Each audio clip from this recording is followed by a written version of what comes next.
Welcome back to Savannah by Night, our Vampire the Masquerade game here on Knights of Silvermoon. It is, of course, not the only game that we do here, but it is the only game this week as Age of Innovation is off this week and returns next. Later in the month, we do have our Star Wars game with Martell. But, Dreamy, where are you on Tuesdays? Tuesdays at 7:30 Central, you can find me over on Top Down Tabletop. We finally finished the party that took 3 sessions to take place with the city under attack, and we're heading deep into tunnels to flee before we're locked in. I'm sure it'll end fine. Don't think about it too hard. I What's your backup character? mean, our sorcerer is only alive because I cast Mantle of Inspiration at the beginning of the party because he lost exactly his HP when Fly dropped and he fell 100 feet. So you can thank me. Or another way to look at it is you prevented him from getting to do his next character. But Creative repression. I do have one other announcement. Ooh. This Saturday is our dear friend Martel's birthday. No, it's not. Is it? Yeah, it is. I was I like, have I it looked in at my my calendar. calendar. Don't Okay. you gaslight me. It's gas lamp. Your Gango's not old enough for that to be the difference. But happy preemptive birthday. Happy birthday. We'll have to do some Crusader Kings over the weekend to celebrate the horrific, terrible things. Mm-hmm. But if there's no further announcements, let's tell a fucking vampire story, shall we?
Last time on Savannah by Night, Ellie meandered back to Wormslow while Artem went foraging for gators on the grounds.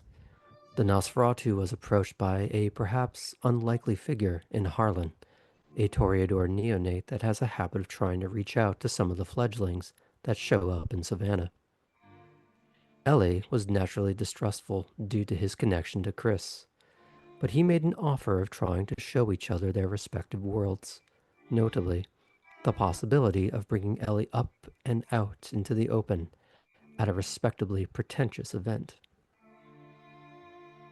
As the girls were leaving the drag show, Cora was summoned away to undertake an errand on behalf of her clan's whip. The fledgling Malkavian collected a cooler filled with blood bags provided by an EMT she was directed to, and then made her way to the fringes of the county to deliver said cooler. Upon arriving at her destination of a pair of old brick buildings hidden among the moss-laden trees, she was met by Leland, who, through a sad smile, intimated that this is where Malkavians too unstable for the wider world end up. As the new night fell over Savannah, Kate began her evening with an ardently throwing herself in research mode, comprehensively studying as many hotels and motels as possible as part of her onboarding process with Redgrave. But her first true undertaking for the night involved meeting with her primogen, Noah Halsey, and explaining to him in person that she had taken on a job elsewhere. While that had been otherwise well received, Halsey had laid out a more direct caveat that while her main task would be under the clan's whip, Kate would continue her martial training as conflict is an inevitable part of kindred life. Ellie began to concoct a plan with Fitz on how to set up a proper trap to aid in the catch and release of one of the mudmen.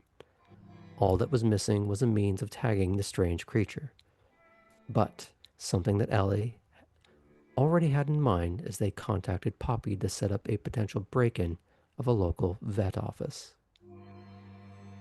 Poppy took Heidi on a tour of a quasi-speakeasy named Better Than Sex, a venue known for its sinfully suggestive menu and decor, all in service to the idea of giving Heidi an appropriate space to do a showing of her art. A few well-placed comments to management made what seemed like a lofty goal into a simple verbal handshake.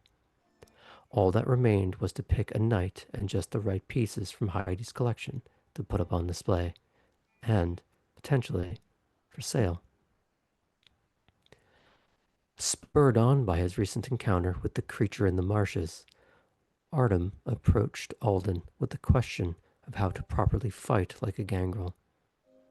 A kinetic lesson ensued that was both a simple demonstration of strength that an elder kindred is capable of, as well as a lesson in utilizing one's surroundings, though not that ultimately helped Artem as his makeshift stake was obliterated on contact. Now, as the beginning dramas of your evening have already taken place, you know that you all have an eventual appointment with one another at Wormslow. However, do you have any individual items that you want to take care of before you head there? Any last minute feeding, any last minute errands, conversations with relevant NPCs? Poppy was gonna go pick up some packages that may have been sent to her place of work to bring for Artem Okay. and Clarice if it's ready. She can very easily go and do that. Are you looking to engage with anything there, or is it a very quick in and out? Quick in and out. I'll just say hi to whoever's working the counter. Okay. Head out.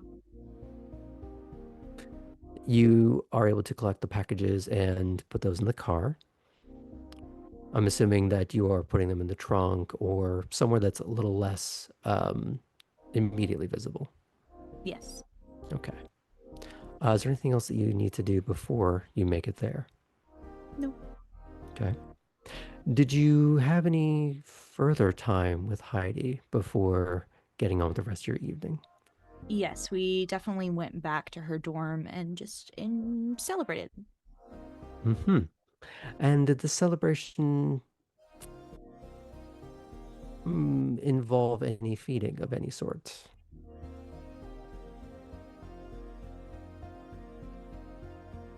Oh, that's a hell of a time for Helena to lose connection.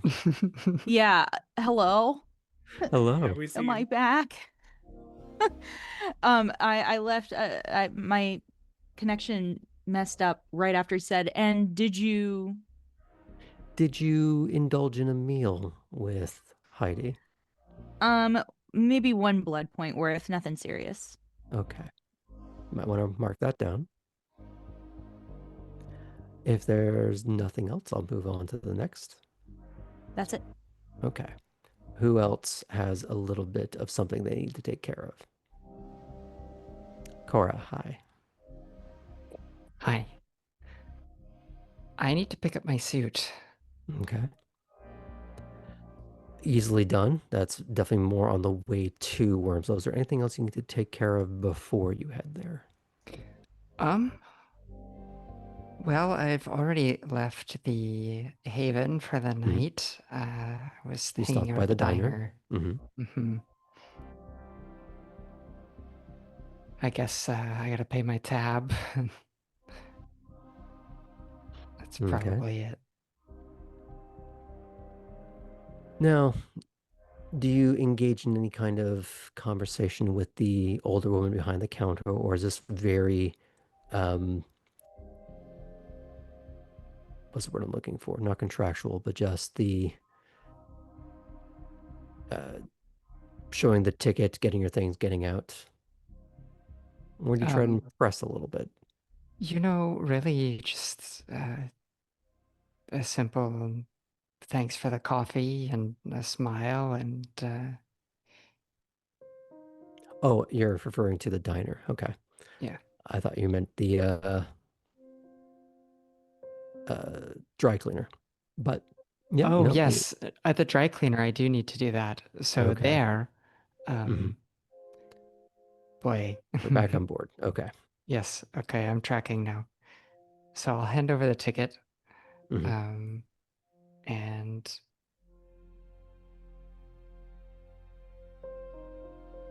well, I'll look over the suit and how'd they do.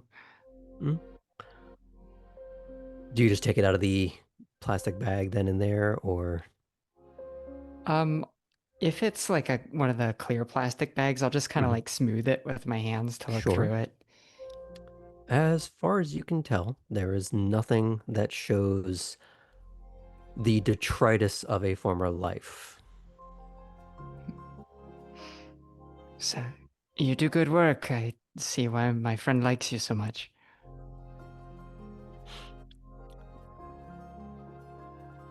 The older woman, just shrugs, nods, picks up another magazine from her stack. She was reading old like Time magazines or Life. Time or People, I don't remember off the top of People. my head. Yeah. uh, I think whatever it was last time, she's reading a different one. In terms of it was People before, it's Time now, and vice versa. Perfect. um, There doesn't seem to be an order to it. It's just rummaging through old ones. got you. As a fan of looking at people's mindsets back in history, it's an interesting reading choice. Hmm. It's fascinating to see the inane bullshit people focused on at the time and how so little of it actually changes. I'm sure the years have given it some perspective between then and now. Look up a Just trying concept to called see. harsher in hindsight. Oh, I'm sorry, what did she say? Look up a concept called harsher in hindsight. And she flips the magazine back up to hide her face to start reading because whatever this is for her is already over. Yep, I figured. I'll go ahead and leave. Okay. Is there any other little errands, any attempted feeding or phone calls, texts, anything you're trying to do? Um, You'd already briefly talked to Nina. I've already talked to Nina. I already, a couple nights ago, let Costello know I was potentially interested in talking to him, so he won't be surprised if he happens to be there. Mhm. So I think we're good. I already messaged Kate, Okay. and I'm gonna see everyone soon. So Okay. yeah, we're set. Is it okay if I fade out from you? Yes. Who is next? I'm gonna pick Artem. Sure. You just had a little brawl out in the woods with your benefactor. Brawlden. Mm-hmm. So yeah, I'll If we awarded advantage, you would get it for that. But since we don't, uh I'll thank him for the lesson. appreciate when he takes time out of his day. And I'm probably gonna do a quick scavenge through the woods Okay. before I head out, because I did use some blood to goot the claws. Mm-hmm. And thankfully, that's the only blood you have to expend because you didn't sustain any injuries. Mm-hmm. Everything was fairly superficial, just a look how wrong it can all go so quickly. Yeah. Probably got If to pick up some anything, splinters out of his hand, but other than that, yeah. yeah, if anything, that was the real lesson. Once it's against someone who actually knows what they're doing, it almost doesn't matter what you do. But let's focus on how you're going to feed. What would you like to do? Basically just go out into the woods and try and find myself some probably like squirrels, rabbits, smaller game this time. Let's go with survival and perception. Sounds good to me.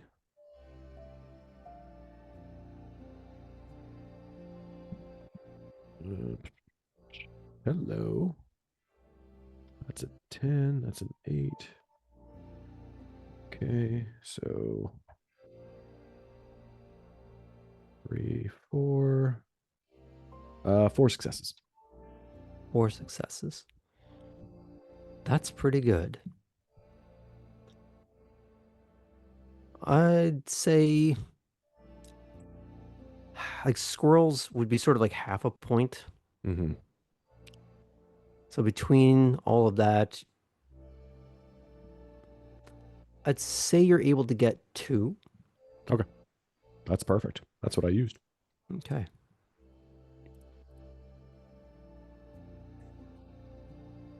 And if it's smaller game, then Mhm. I'm probably leaving behind some bodies. So uh as I'm walking back, I'll probably look for a place where I think a predator is going to be, probably, Or at the very least, a scavenger. right, and just kind of leave them in a nice little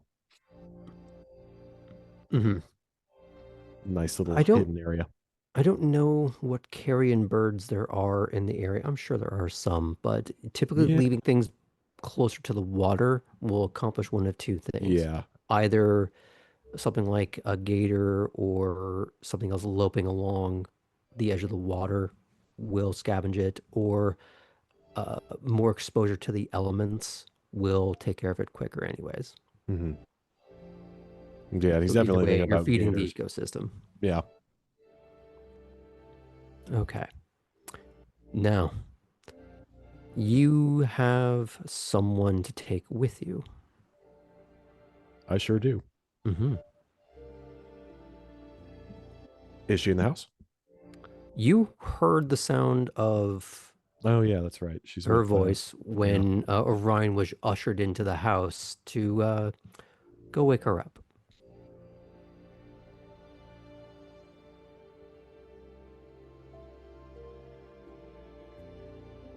So yeah, I guess I'll walk into the house, go just to the bottom of the stairs and call up, Chris, you about ready? And this curly mess of hair peeks over the banister down at you. And you kind of get the impression of a tank top and what looks like pajama pants. And you don't know if that's because that's what she had spent the day in, or if this was her intended outfit to go to Elysium in. I could be. When are we going? I mean, whenever. Okay. I need to fucking eat first, so I'm gonna go do that. Cool.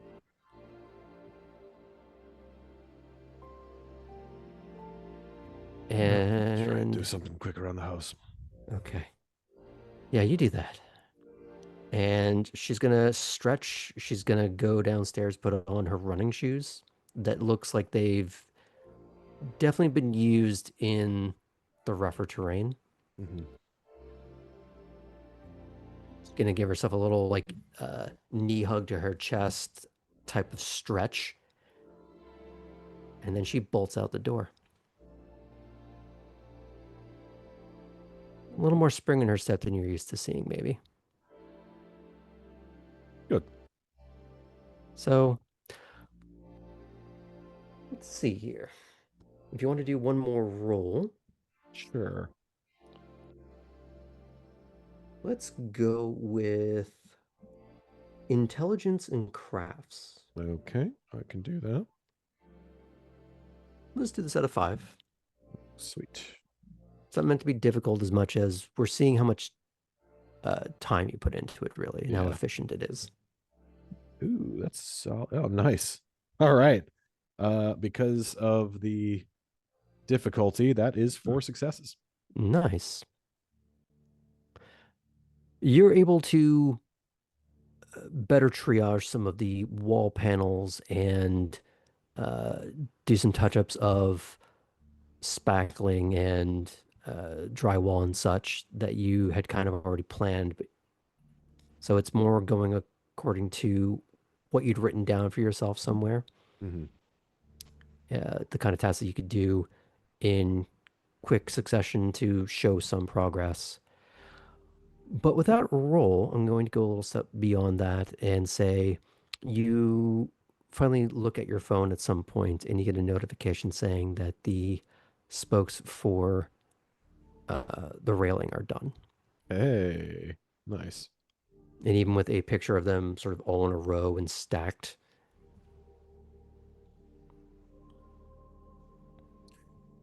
I am going to send Alden that picture, and I will make a note probably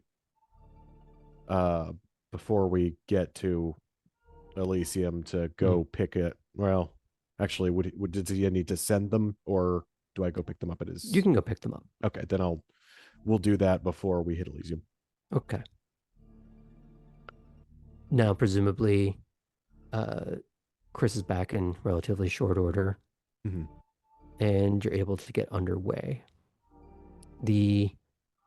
Unless you had anything else at the house you wanted to do. Okay. You're able to get underway. You can finally swing by and pick up uh, the pieces for the railing. You are going to have to put them in the trunk, and it does take up a good amount of room. Mm-hmm. But otherwise, that is a fairly involved job that was outsourced that is now done. And considering how central a staircase is to especially older houses, Mm-hmm. that's going to go a long way when you're able to sit down and install them. Nice. And considering what you had to start with, this is definitely rejuvenating something that was rotting from the inside out. Okay, so you're able to take care of that. Is there anything else before I fade out to someone else? Okay. Sam.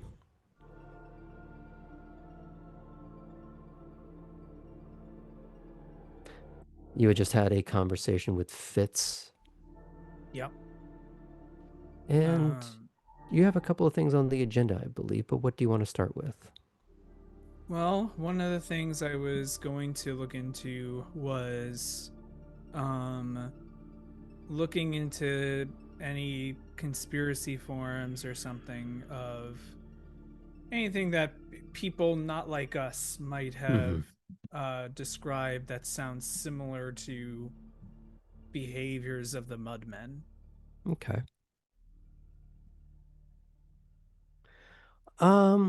You want to roll for this, or do you have something specific in mind?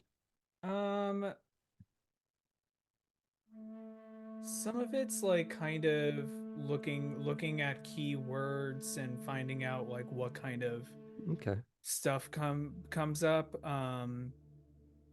in case a new like I'll let you someone's talked roll about a something new interesting. cryptid or something. Yeah, so here's where I'll let you do something a little odd. Yeah.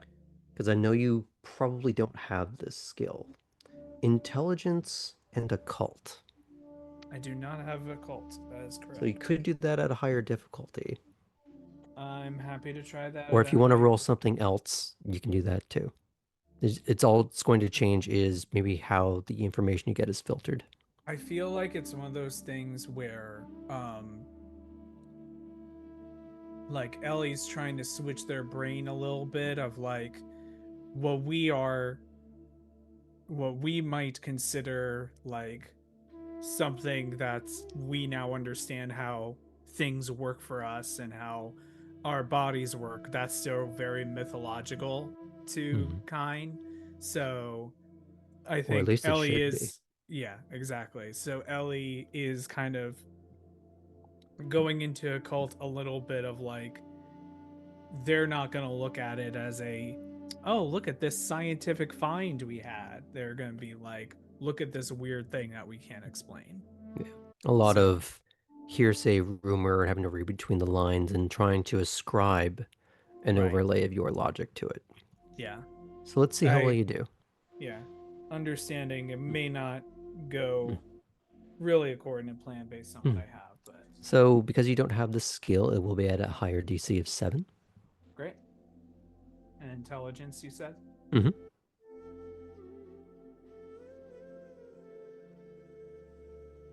Well, with just 4 dice, that is 1 success. Better than a botch. Yeah. It takes a lot of rummaging and sorting through a bunch of things that you start to read it, you start to think that sounds a little bit, nope, that different thing entirely. And you do have to expand the net outward a fair amount. It's not just Savannah, it's not just Georgia. You do have to start fanning out towards North and South Carolina a little bit and Florida to kind of get the full width and breadth of marshes and swamps, even going towards Louisiana, specifically more around New Orleans, just to get that really large sampling pool of stories. And many of them go back decades. They're not just internet folklore as much as collected and collated from old prints. And a lot of it is basically sort of the Americana version of Penny Dreadfuls. They're little myths and stories written by locals in that, especially in the 1800s, of that here there be monsters type mentality. So stories of mudmen have kind of always existed. And that's where the real difficulty comes from, is that how do you tell the difference between these old stories and what is being experienced in the here and now? So it is difficult to parse what you perceive to be a certain amount of truth versus all these stories. But the fact that there are so many stories, at least, could be interesting. I will give you a thought. Because you're looking across multiple states, across decades and in some cases centuries, depending on where you're looking,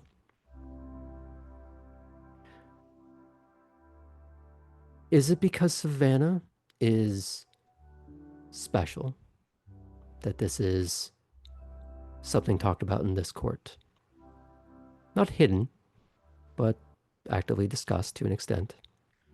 Is it because Savannah is simply closer to the problem? Is the problem? Or is it because other courts aren't very good at noticing when it happens?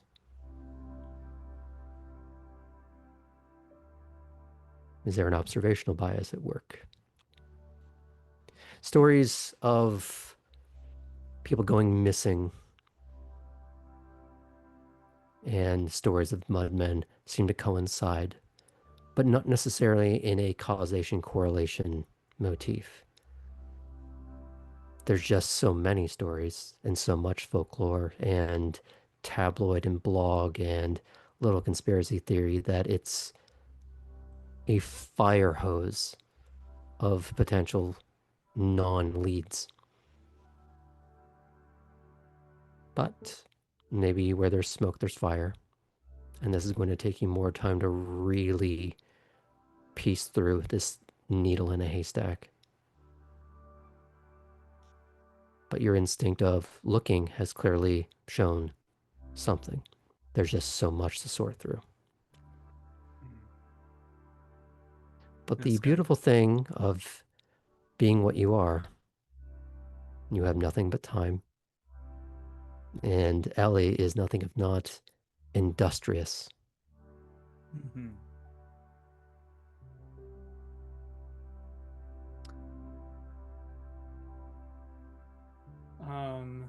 I think we're with that. I think Ellie will take a break from their deep dive, and before heading to Wormslow, is going to take out their phone, take a second, and then text Harlan.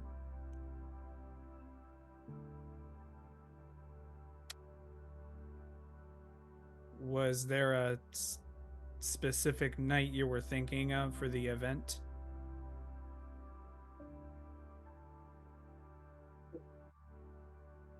A few moments later, you do get back a... I'm not going to do his accent since it's in text. Yeah. Not a specific night, but I could try and rustle one up. Did you want to meet up in the meantime?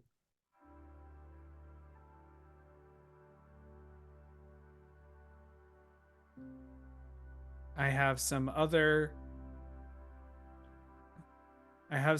tasks to get done, but let me know when that night would be. You get back, will do.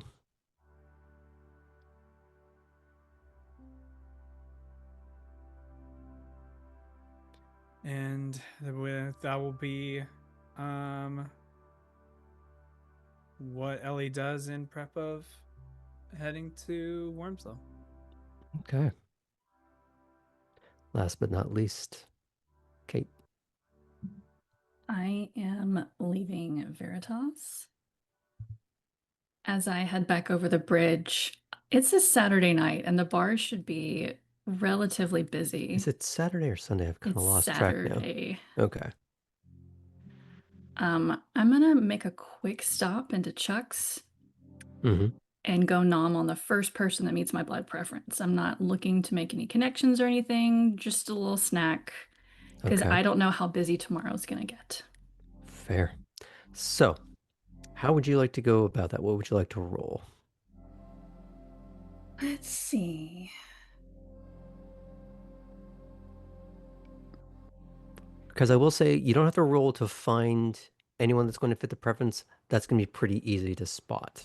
Mm-hmm. Might take a few minutes, but eventually that will present itself. It's more, how do you entice the person or persons that you are going after? In that case, because that changes, because I was thinking you were doing to find. Let me do charisma. Yeah, I'm kind of under the impression that it's Sunday, because I thought we just started a new night. No, I'm pretty sure it's Hold on, I've been Saturday. It was keeping up with Friday it. night when we did the drag show. Was it? Okay. Mhm. Okay. Oh, Yeah, last week started I'm losing Saturday. track. I need to look at my notes and calendar again. It's been a while. Charisma plus expression? I'm always so hesitant on what abilities go where, so I could use your recommendation. Let's go with...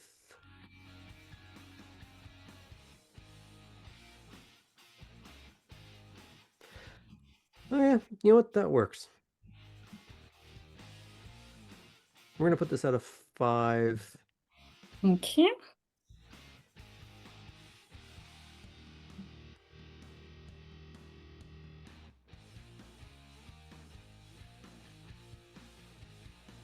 Three. 3. Easily done. There are so many nooks and crannies in the place that it's easy to pull someone aside once you have ensnared them, whichever way that you're going to do so. The real question is, how much do you take? I would like to take 2, please. Okay. Now, the other half of that question is, how selective are you about how smammered the person in question is? Hopefully not very. I do have to drive out to Wormslow. Mm-hmm. So my question is more for you, whether you are intending to go after someone that is relatively sober or not. Yes, I would like to go to Okay. some relatively sober. And maybe like we've done before, it's someone who is just getting started on their night who's going to think the drink hit them a little harder. Okay.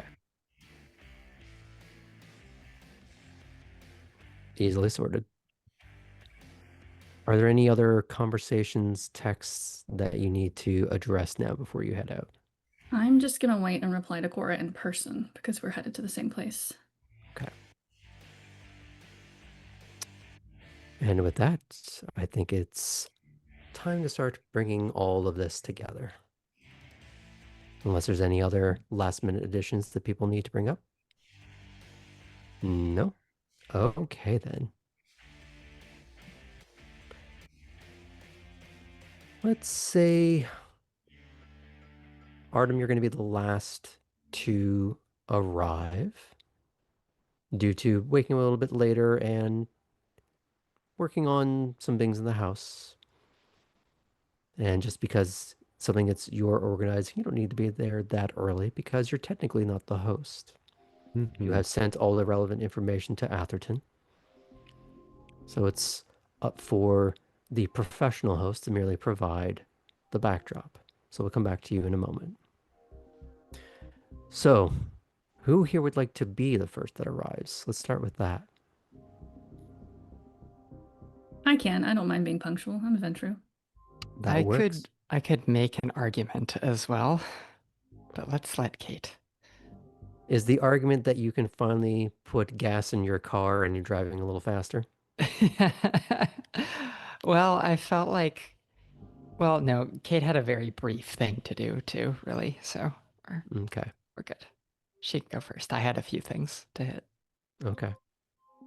Kate, you are in a more effortless way waved through the front gate.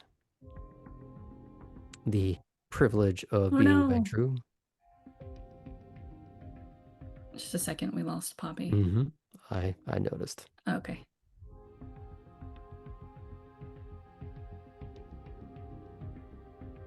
Hold on, I'm gonna do something to Jess quickly to get us Okay. back on.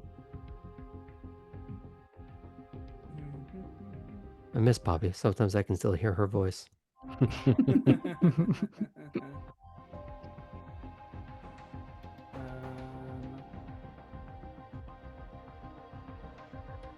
Just hearing the word mouse over and over again? Followed by my mouse? I don't know what that's all about.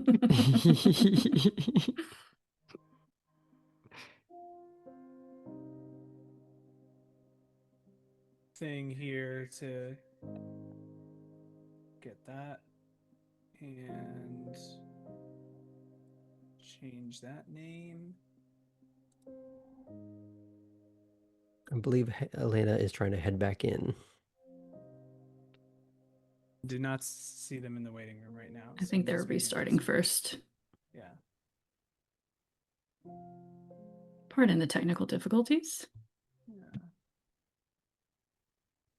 Thank goodness for our Nosferatu running things here, getting everything straightened out.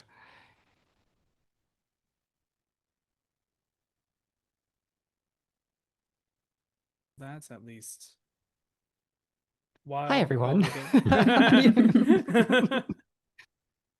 And now, As a little aside, the individual that is mentioned at the end of the credits, Talitha, I first got into Twitch years ago because of the New York by Night stream that she used to do. And the precursor to that was the Philadelphia by Night, both of which never started on time, had constant glitches in the middle of it. People would drop left and right, and it was always a tradition that that show would have a tech gremlin or 12 within the first hour. So there's a part of me that's very pleased by carrying on that tradition. Testing, testing. Welcome back. Hello. Hi, Hi, Poppy. sorry. good.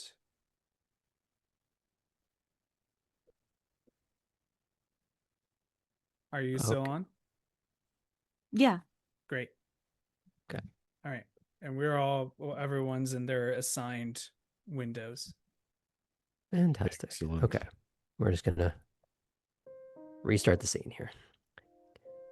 Kate, your Ventrue privilege is showing as you are waved through with little to no incident.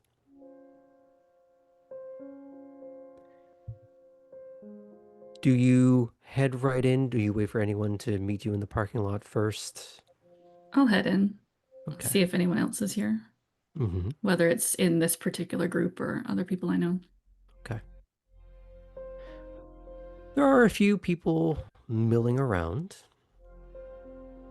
The high and mighty aren't immediately present at the moment. There are a few scattered people. It's not super busy, but it is more busy than it was the last couple of nights. It being Saturday, there might be more people filtering in briefly and then filtering back out into the night to get on with the rest of their evening. Small check-ins, small conversations. You are, of course, greeted by Atherton rather immediately. Ah, Miss Fulton. Evening, Atherton. How are we this evening? Doing well, and yourself? Doing quite well. Is there anything I can help you with while you're here? No, I believe we have a room reserved. Ah, are you with Mr. Jovik's party this evening? I am. I see. Well, if you just give me a few more moments, I would like to have the organizer for tonight's festivities see the room first before I bring people in. Oh, please take your time. I Of didn't course. recognize any of the cars out there, so I think I'm the first. Well, punctuality is the hallmark of your clan, I believe. It is indeed. Are you looking for anyone in particular while you wait? No, I think I'll just mingle. Understood. Let me know if there's anything I can do. Thank you. And let me just consult my list of NPCs really quick. Dang it, I don't have a teddy bear that needs fixing. Good, I broke Sam.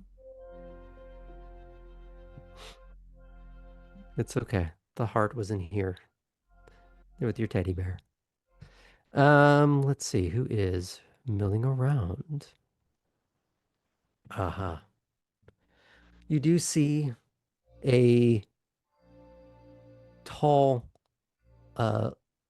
dark, long-haired individual that you've met before in his strange mix of stark and severe handsomeness would be the only way I could really put it.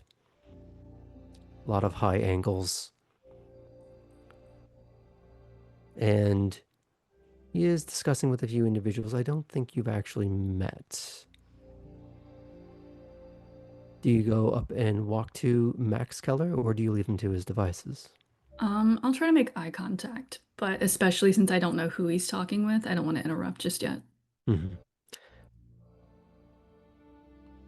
Mid-conversation, he does seem to be looking around him in very casual and subtle ways, as if trying to remain aware of the room and who's in it, the various small pockets of gatherings and small conversations happening, and seeing who filters in and filters back out. After a while, he does seem to notice you. You can't hear what he says as he turns and presumably excuses himself. And he walks with a wrist clasped behind his back, but the gesture seems to soften as something slightly more casual as he does get closer to you. Oh, Miss Fulton, pleasure to see you again. Good to see you too. What brings you here this evening? Rather interesting mix of neonates. We've got a little uh, movie night. Really? Mm-hmm. Something you're looking forward to or something you're dreading? I think it'll be interesting. That wasn't quite what I asked. Well, it's certainly less pressure than the job interviews I've been on lately. Oh, and how have those been going? Well, I've got one now, so Oh, really? With whom? Redgrave. Ah, aiming for the top, are we? Mm-hmm. How very venture. How Is there appropriate. any other way? I've known one or two that have intentionally aimed for the bottom. And how did that go for them? You'd be surprised how well it worked. Huh. One doesn't always have to be the top of the food chain to create a new one. Think I've heard similar advice before. He takes you on a little bit of a walk and talk through the main hall. So, what sort of trouble have you been getting into? Like I said, job interviews over and over and over.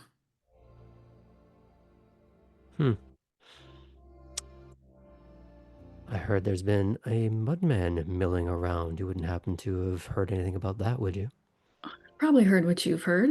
I wasn't there for it. I see. And what's been your thoughts on that since you've learned about it? It's interesting. I don't think I'm going to put all my eggs in that basket with the irregularities of it. But I'll keep an ear out. Not the least bit curious. Curious, but not enough to spend all my time. Fair. So outside of working with Redgrave, what do you want to put all your eggs into?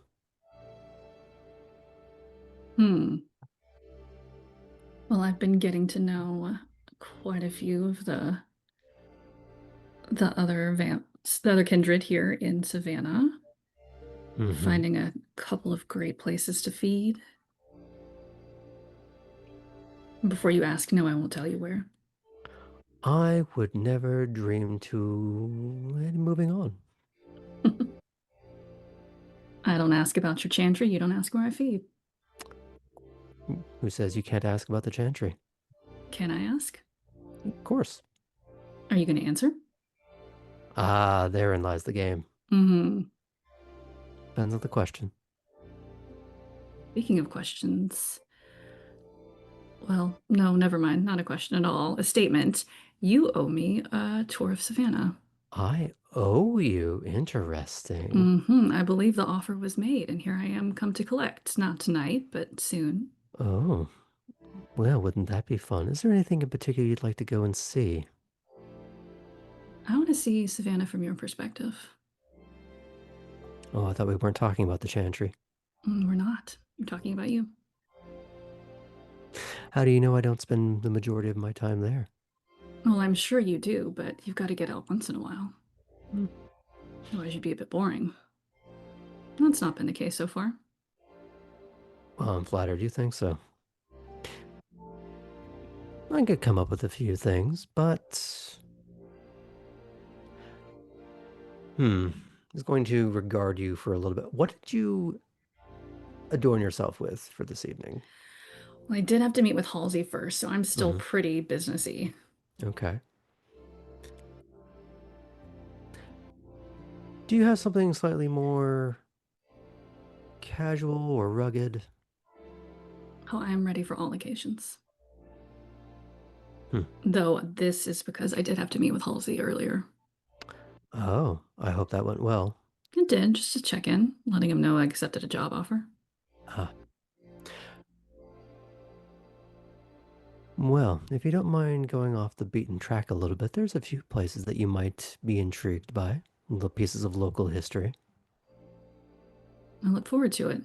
Hmm. Tomorrow? I'll see what I can do, but that should be feasible. Give me 2 seconds to check my phone list. I believe you already Yes, have we this. have. Just had to double check. Hmm. Text me. Well.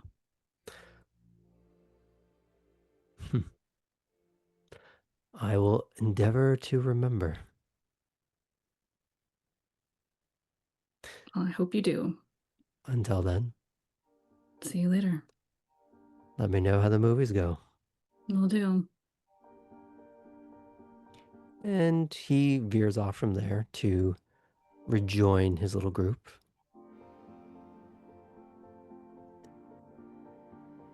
And in the meantime, let's filter back to Cora, who I think was wanting to be very close to being the first to arrive, but Kate beat her to the punch.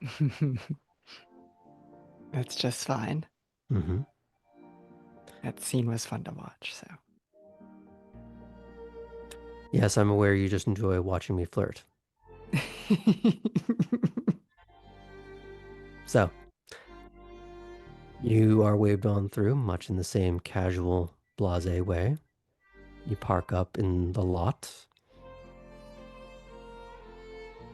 Now, the question I always like to angle towards you especially is, do you give Bruno a hard time? Yes. I won't be giving Bruno a hard time. That was a very strange way of answering that. Will you be giving him a hard time? Yes, I will not be giving him a hard time. It's already starting. I can already see it. I just want to give you a hard time on a meta level here for a little bit. You think that's giving me a hard time? Always remember, I can make this worse. This is true, but I will probably like it, so.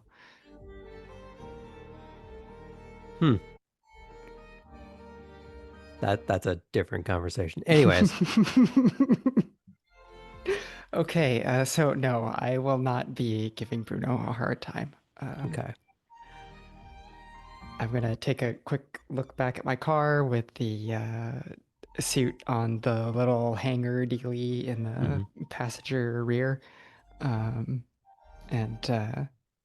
do one of the like. It would have to be the front passenger seat because there is no back Oh, seat. that's true. There isn't. Okay, right. So front passenger it's just a seat. little Rocket Z car, basically. I forgot about that for a second, and just tap my fob to make sure it's locked as I go in. Beep beep. And thankfully, the one thing that was it Jimmy didn't mess around with was the horn and chirp. That So would it be just sounds so like funny. a normal car. It would be rather great if it played something terrible like a dubstep cucaracha or something, which I wouldn't put it past that kid. So no, I'll just smile at Bruno and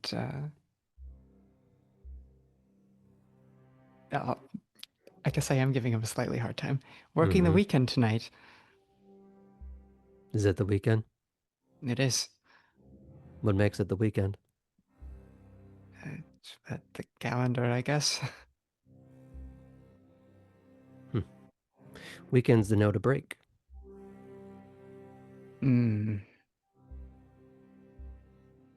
That's true. Ms. Violante. Bruno. She has a a little bit of sympathy for that remark, Mhm. but she'll head on in.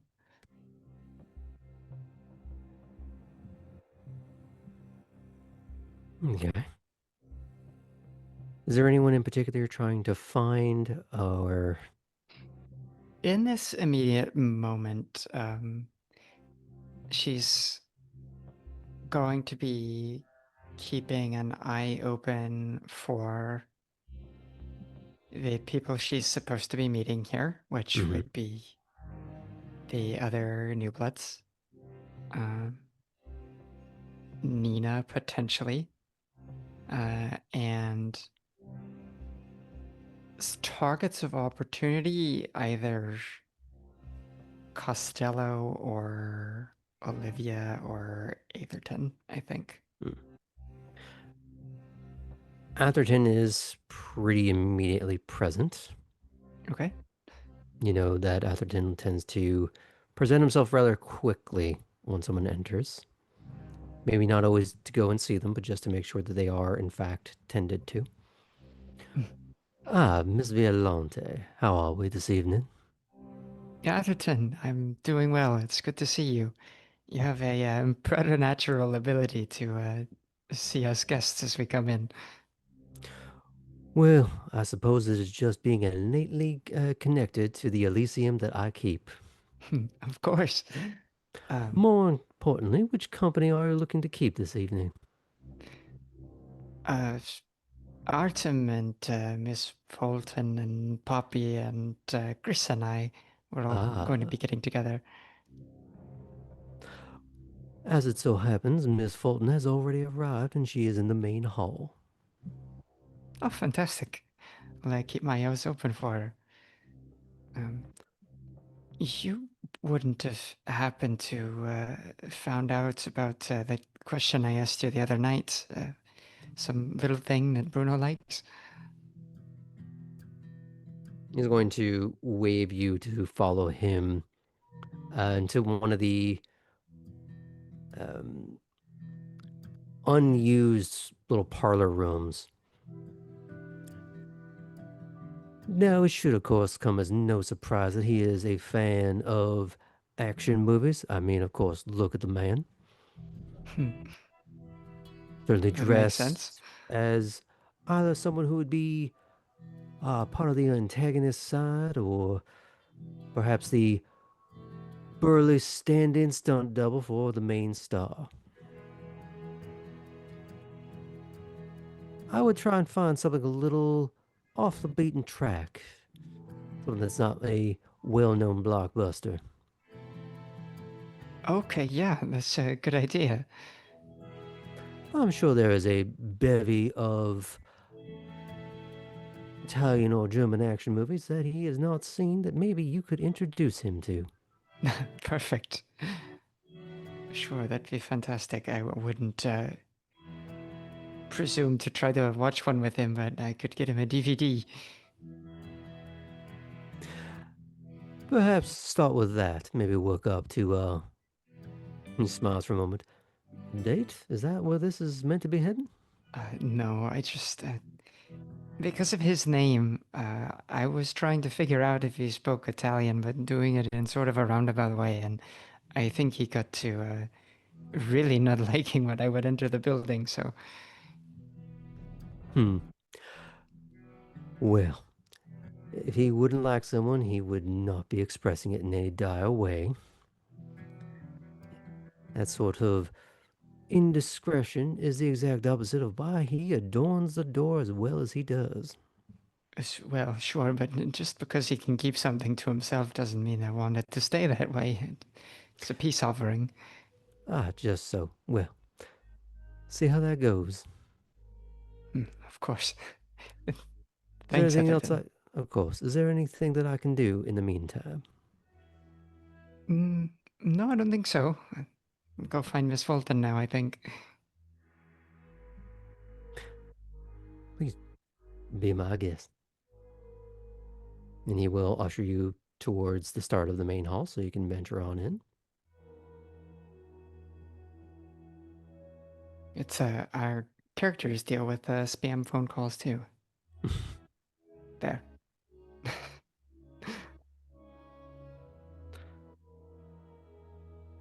Okay. So, Core, do you go to find Kate or. Yeah, or if there's any of those other faces that I was looking for. You see, there is no Nina at the moment. You do see in one little niched corner, there is Costello talking with a woman you don't recognize. Okay. Perfect. Darker hair, more of a darker caramel complexion. Well, Cora's never been a stranger to inserting herself in conversations, so we'll head over that direction. Mm-hmm. And as you get there, Costello blinks away for a moment and waves you on over. Stride over. Oh, Helene, this is one of the ones I was telling you about, one of the new bloods. She ran into the creature the other night. Turns and regards you for a moment. Oh, I take it you're not the one that dispatched it then. My looks say that about me, huh? But you're right. One glance at you and I figured you weren't the one named Artem. Oh, okay. So you have the details of the story. Enough of them. Wouldn't mind hearing a few more. No, it's Cora. I'll hold out my hand. And she'll reach out. Helene Tisson. Miss Toussaint,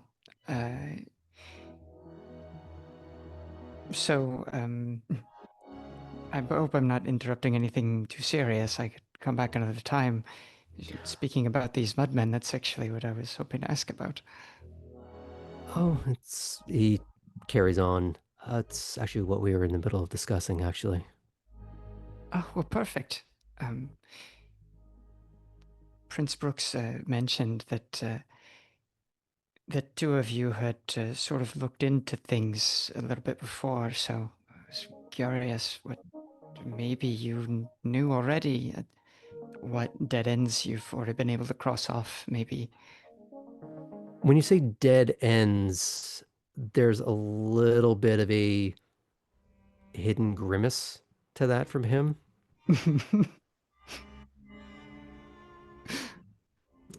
Uh, Unfortunately, some of the things that I would do don't entirely work when the body has been reduced to, how do I put this, aspect that's given up on life. Right. Do you, I forget. Maybe it came up in conversation, but it's a bit of a blur. Has anyone killed one of these things before? Sorry, can you say that for me again? Has anyone killed one of these things before? And that's when Helene will chime in with, oh, of course, many times. All right. Is it the two of you personally, or? No, we usually are just brought in to try and investigate the aftermath. Right.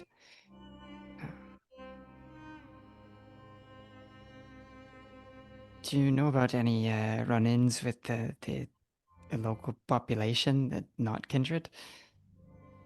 Oh, of course, it's happened a few times, and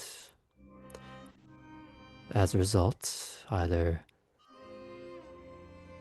Costello here and I will be brought in to help with that, but usually it's spearheaded by someone else to make sure the populace is left unaware. So I know a bit about Costello's role, or at least I can take a guess, but what about you, Miss Toussaint? What do you know about the Tremere? I know that you specialize in a sort of magic, that you're very tight knit.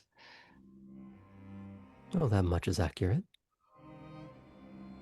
What I can say is many of us have a variety of schools of thought that we pursue that all stem from the same central idea. For some, it's studying blood and all it does, and how to utilize it. For others, there are more subtle uses that stem away from that. Would you consider yourself more of the latter? What do you think? That's the impression that I get.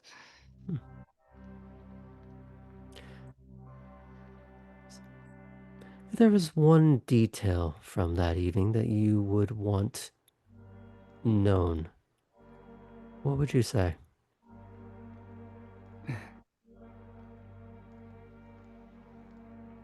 Well, something I haven't been able to shake is I've sort of found myself in the habit of engaging. I don't know how to describe it exactly. It's like an extra sense. I went exploring one night and I used it to pull myself towards Costello, actually.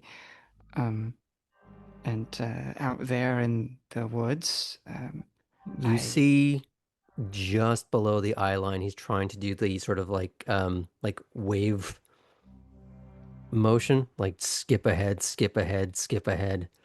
Okay, yeah. Well,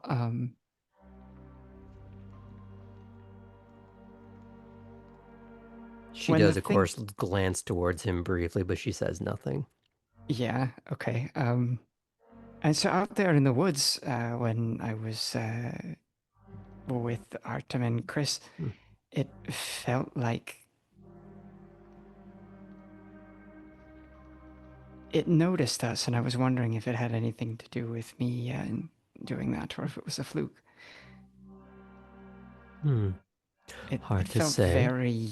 The timing was just strange. And then Cora kind of laughs to herself because she can never really be super sure about timing of things. Um, It's hard to say. Often predators will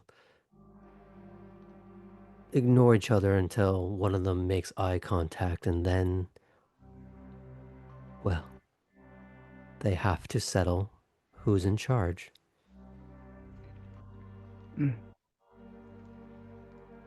Or it could be it noticed you all along, but didn't like being noticed back. That's the feeling that I get, maybe.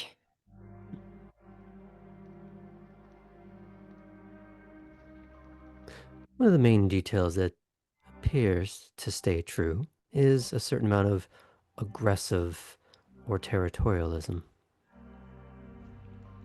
But Right. then again, that can be said of any creature that presents as hostile.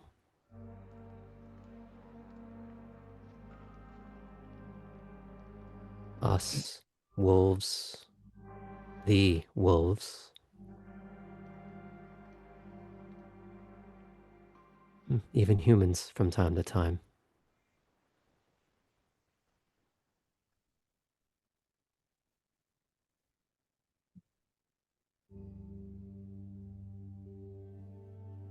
So, I have a bit of an unstructured schedule, so I was thinking about maybe pursuing this whole thing a little bit further.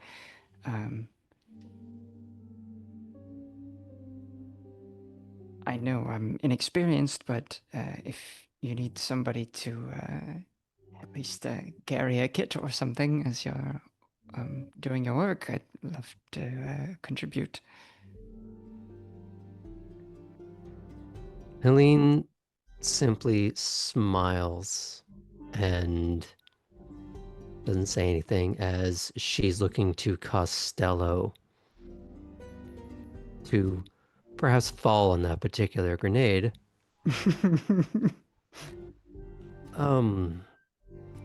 The difficulty, of course, is in order to bring you along, we'd have to know when something is going to happen, and that's been a bit of a problem with this whole situation. But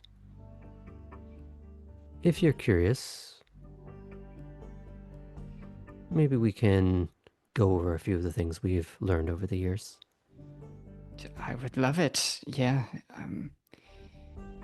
So there somewhere besides here that I could meet you, do something a little more structured?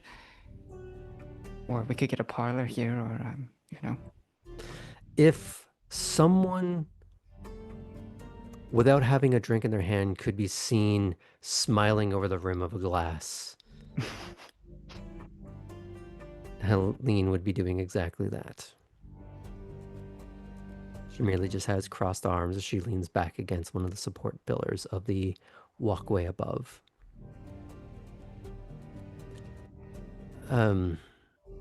I'll set something up and I'll let you know, he says.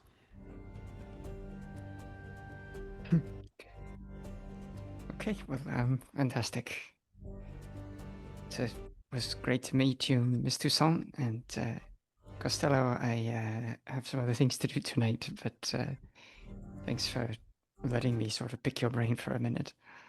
That's when she chimes back in. Of course. And what is it that is so pressing on you this evening? I mean, it's just personal, a little movie night. It's with some friends.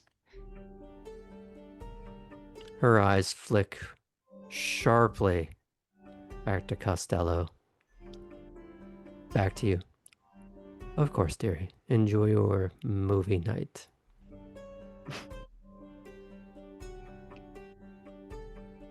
I don't know if she thinks that I'm a joke or if I'm lying, but maybe both.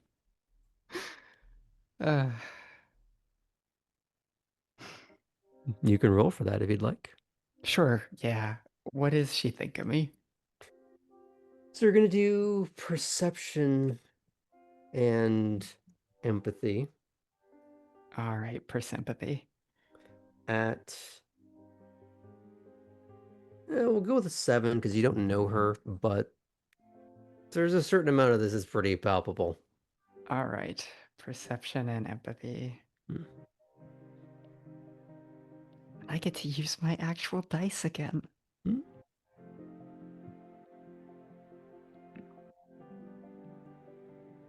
At a 7, you said.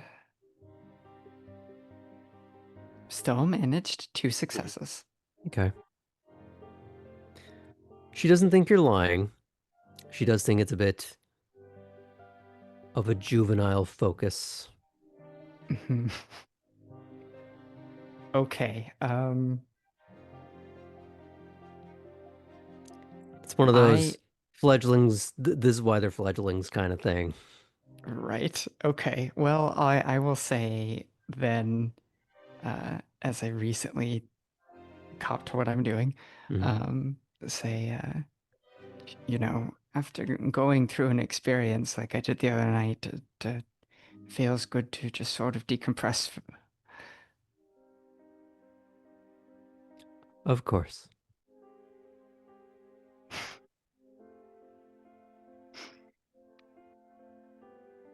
I will just sort of do a little polite nod and excuse myself. He's a little more polite as you extricate yourself. I'll talk with you soon, Cora. Ciao.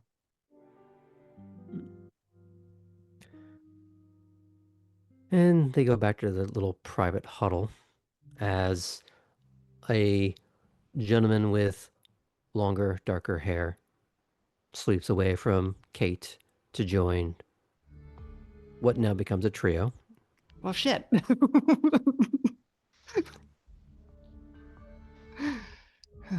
And as I'm presuming you're going to go find Kate. We're going to just fade out on that as Yeah. I touch base with who else is joining at Elysium tonight.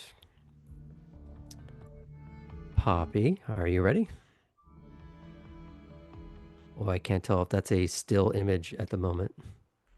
Oh, that is definitely a still image.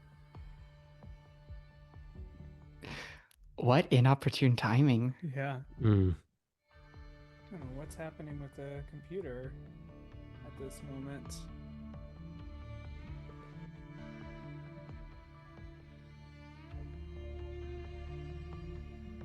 Yeah, it's very possible something's happening with the computer. Okay. Oh. Hold on a moment. We're gonna get some multiple versionings Okay. happening in a second.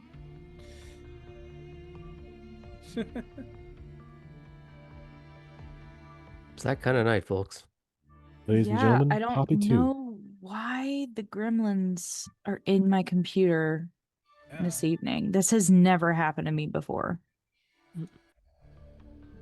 Hold on, making a little adjustment. Sorry, y'all. You're okay. It's clearly something else happening tonight. We're all good. I blame Ellie. Okay, well, that's fine.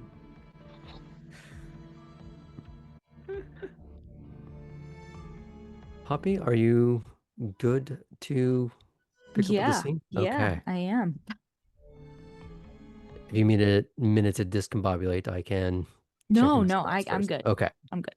Just wanted to be sure. Thanks. You are the next to arrive at Wormslow. Yes. Poppy will definitely say good evening to Bruno and comment on how nice it is outside. See if he has any sort of reaction. Whatever it is very perfunctory. Mm-hmm. It's very doorman classic of weather is nice. Excellent. Mm-hmm. She has bigger things to do. So she will scurry to the closest bathroom, Mm-hmm. quickly change into a Juicy Couture purple tracksuit, matching top and bottom. It's movie night chic. And If she'll this changes the math for Poppy, there are people wandering around Elysium. It's not a dead evening. It's Mhm. not bustling. It doesn't seem to be like a major court event, but it's Yeah. not strictly quiet. I know that changes the math for her. No, Poppy looks good in whatever she wears, and a Juicy Couture tracksuit is hot girl shit. Okay. Yeah. You might have trouble explaining that to a 500-year-old elder, but you know what? I'm gonna let you have it. Yeah, it's one that probably isn't aware of current trends, and so she'll gladly explain. It's called TikTok, Gramps. It'll be great. And what's your follow-up character? Oh, we don't have to talk about the follow-up character yet. For those watching at home, the joke is that everyone has a backup Tremere character because that's the one clan that isn't being played in the campaign so far. An Oops All Tremere game would be fun. Watch out for that one shot this coming winter. In theory. Now, is there anyone in particular that you are trying to find? You would, of course, gotten a greeting from Atherton rather quickly. Mm-hmm. Is that something you want to focus on, or are you looking for someone in particular?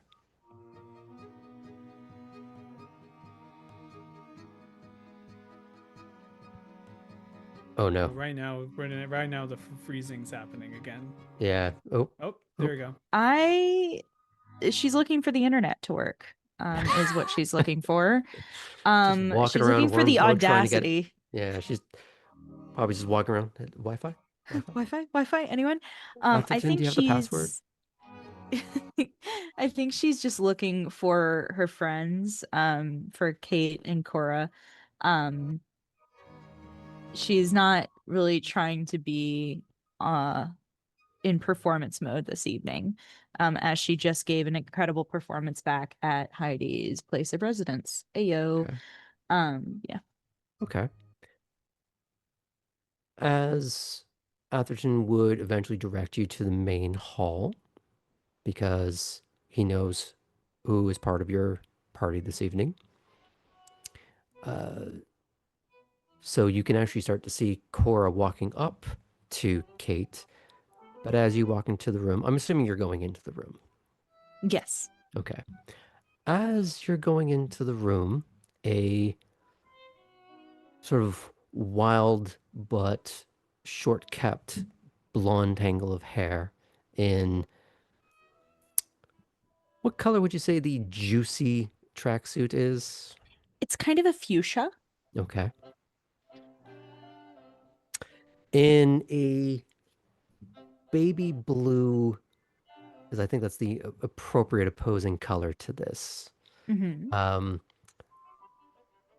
Very showy party dress. Slender and something a little wild behind the eyes, as you may not have been introduced to her yet, but several of the characters are at least aware of her. As Yvette wanders over to you. As she gets a little bit closer, you might recognize her wearing more of the. Oh, you still there? Yeah, I'm back. Okay, It just keeps cutting off. I'm so sorry, y'all. that's okay. But she's in a baby blue dress. Her Mm. hair is yellow or blonde and undone with something wild behind the eyes. Mm-hmm. You may or may not recognize her from the track, as she was one of the grid girls. Mhm. And as she approaches, you're Poppy, right? I am. And you are? Yvette. She'll offer a It's hand. so nice to meet you. Poppy will take it. It's so nice to finally meet the new Rose. And if you notice, there's been times when the flower motif has been brought up in a very derogatory way towards you. Yeah. Um, and she looks you over with the outfit. Now, I can't picture what this is like in my head. What does one of these look like? It's Like a I hear very tracksuit, but I need a better picture in my head. it's like a velour kind of almost terry clothy looking material. It's Okay. kind of a throwback to the early 2000s. Paris Hilton kind of made them famous. Oh, okay. But Now I'm on they board. are returning. And there's a bedazzled juicy across the back of the hoodie and then on the butt. Because of course there is. Because of course there is.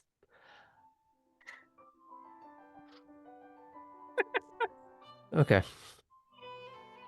I'm trying to think how Yvette would process this, and I think it's appropriate that she's wearing blue because I think she's slightly blue screening at the audacity of this choice to bring to Elysium.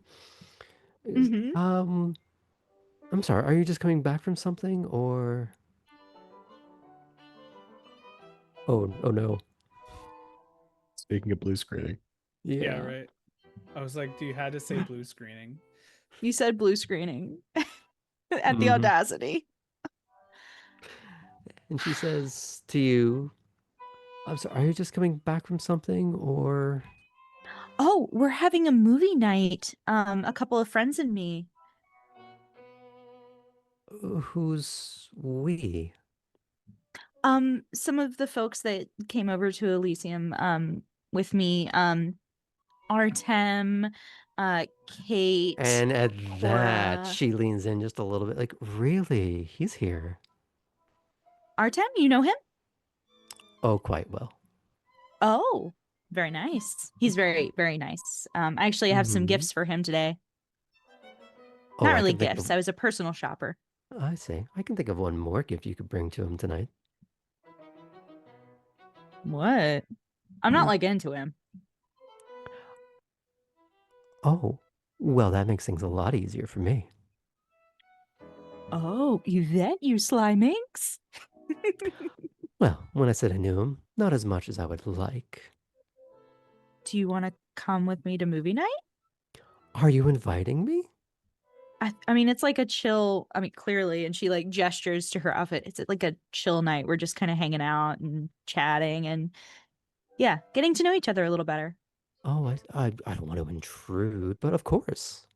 Yeah, stop on by. I'm not exactly sure where I'm supposed to be, and she'll like look around and try to find Kate, Cora, Artem, anyone. Mhm. So I'm just hanging out for a little bit. So I would say a little wibbly wobbly. You would see Kate and Cora beginning to chat. I will sort of rewind the clock back to that in a bit. Great. Oh, well, you'll have to let me know when it's starting. But apparently not right this second. Any second now. Oh, and they're Well, back. you'll have to let me know. You'll have to let me know when it's starting. Sure. Can I give you my number and vice versa? Of course. Amazing. She will do so. Mm-hmm. I just want Sorry, to. Artem. I just want to thank Helena through all of that, allowing more drama to happen. Oh yeah. It's for the plot. Mm-hmm. Is there anything else you want to try to accomplish? Okay. Is it okay if I fade out from that a little bit? Mm-hmm. Okay. Ellie. What are you doing? Are you heading to Elysium to also crash movie night, or... Well, now it feels unfair if Yvette does and I don't. Mm, So yeah, Ellie's gonna plan for getting there, but partially be well, I don't need to explain myself. So Ellie is going to head to Wormslow. well, you might have to explain yourself to Julius.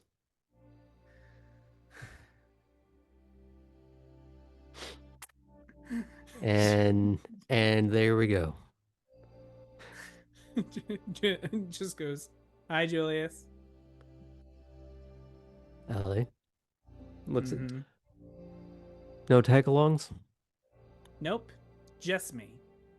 I'm meeting friends. You know, in someone's internal HUD, if they could press X to doubt, they would be. Mm-hmm. Oh, glad to hear it. Please head on through.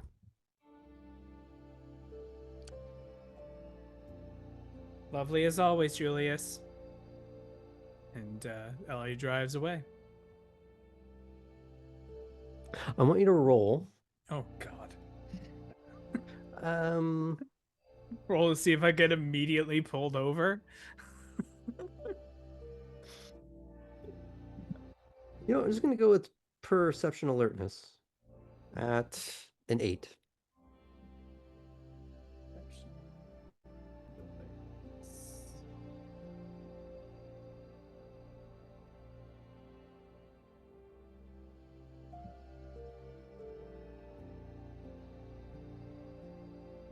That is 3 successes. 3 successes.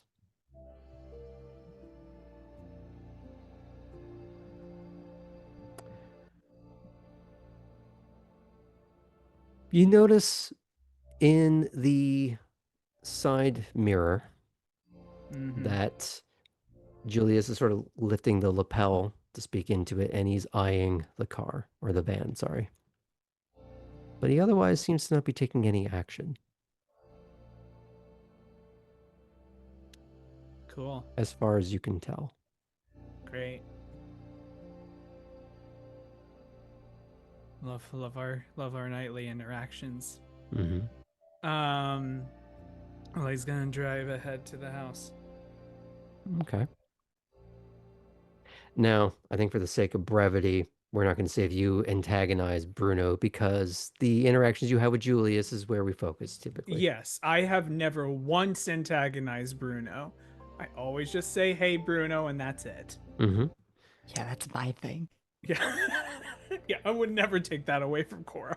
Of course, what you have with Julius is special. Yeah. That's our thing. No one else. Well, him and you, him and Fitz.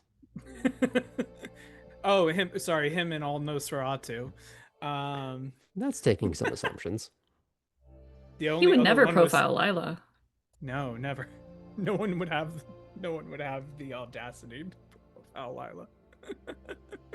Now, that's not strictly speaking true.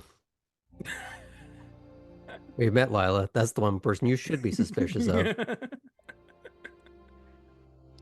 However, as you traipse on through, you are, of course, readily found and approached by Atherton.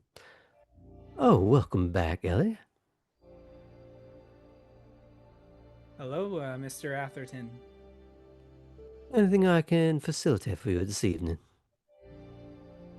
I am part of a movie night tonight. Oh, I see. Yes, they are starting to gather. There are some in the main hall. Miss Fulton, Miss Violante, and Miss Stewart just arrived a few moments ago. Great. I guess the room's not available quite yet.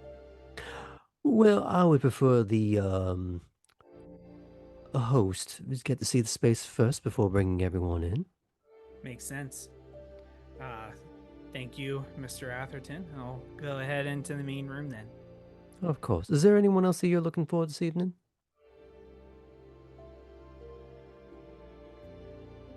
Not that I'm aware of, but if I do think of someone, I'll be sure to ask you if I can't readily find them. Of course. Thank you, Mr. Atherton. Mm-hmm. Now, just before we get too far ahead in the wibbly wobbly, I do want to yo-yo back to Kate and Cora.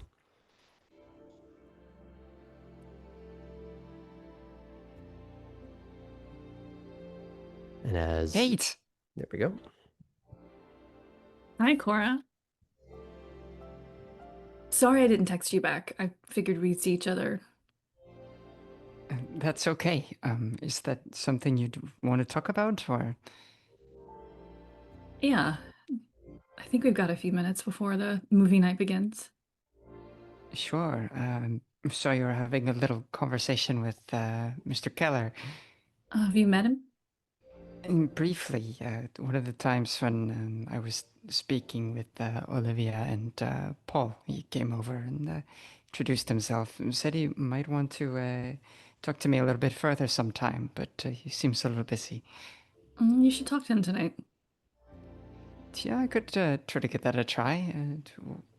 Did you have some kind of business with him, or Just chatting. It's giving me a tour of Savannah at some point. giving you a tour? That sounds fun. We'll see. I'm interested in seeing it from his perspective.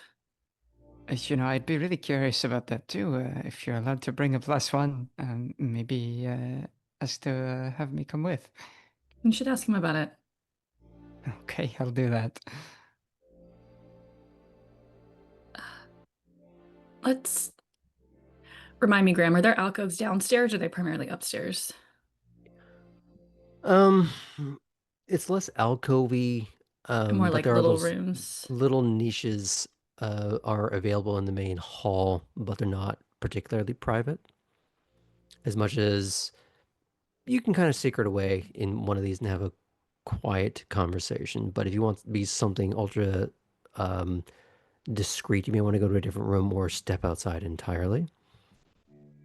For the sake of simplicity, you could sort of go to one of the niches in the main hall to have the conversation, just so Poppy can still see you to rejoin the scene afterwards. I'll walk Cora towards one of those. Okay.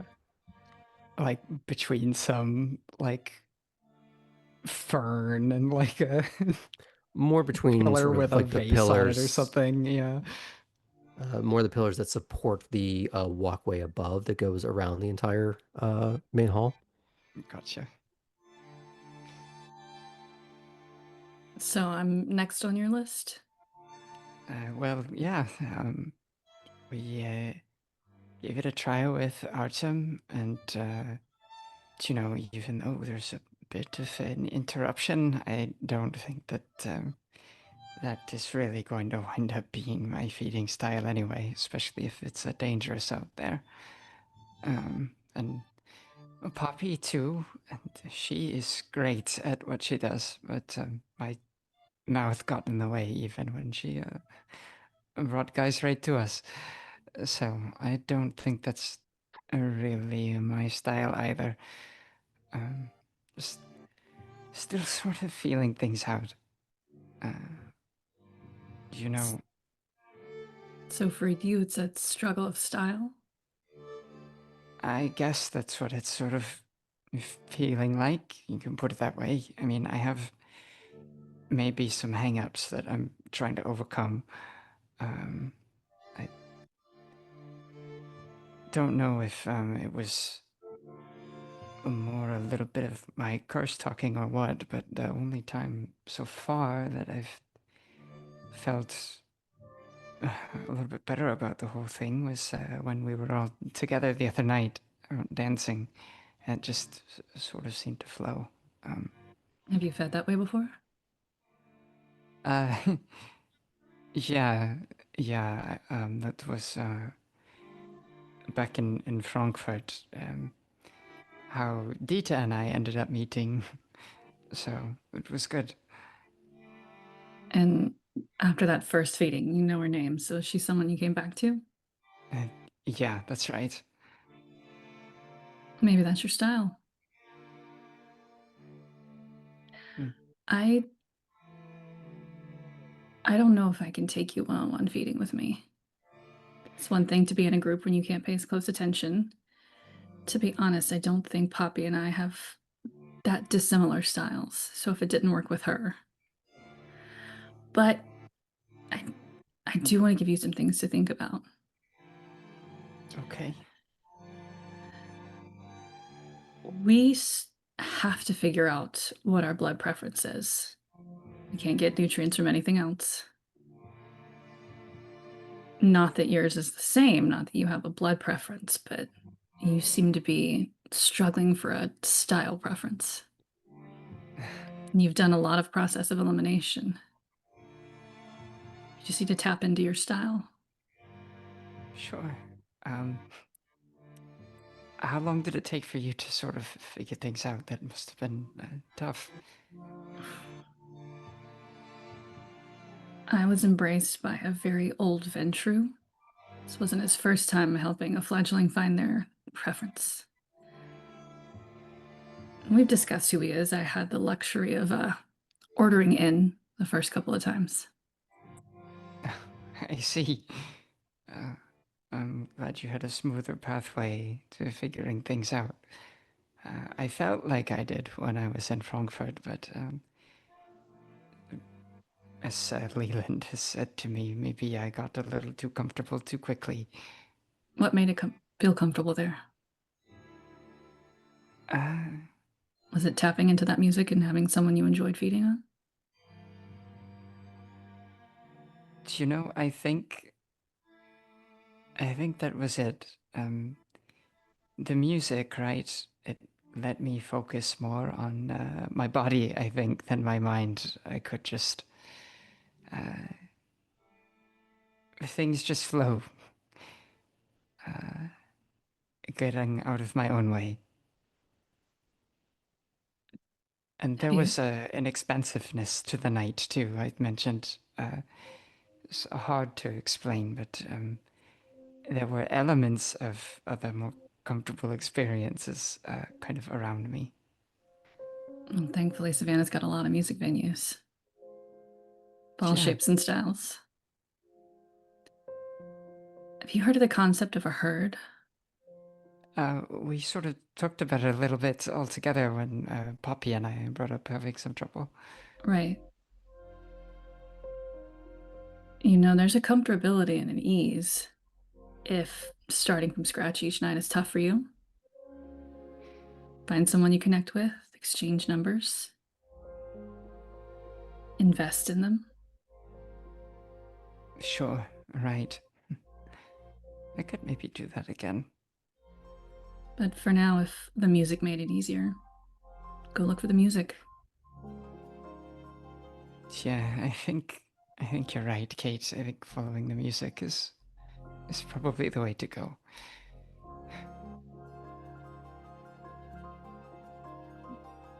Thanks for talking to me about this. Yeah. Let me know if you need someone to go out to one of the music venues with you. That would be fantastic. We had such a great time all together. We should do that again.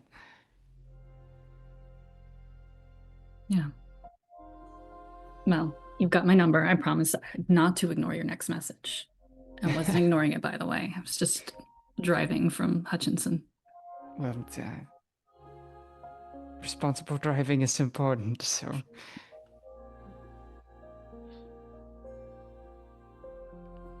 Can I fade out on that just a little bit? Mhm. Artem, let's get you into the mix. Oh boy. I don't know what you're worried about. Everything's fine. I do.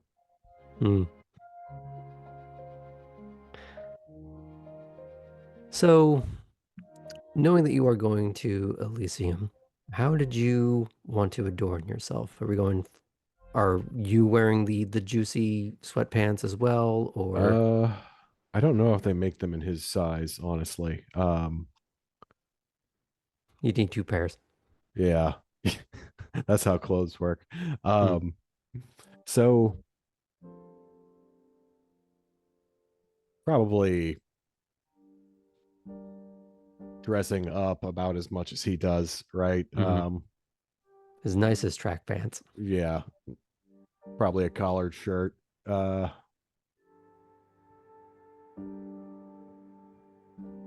about Chris? What does she look like?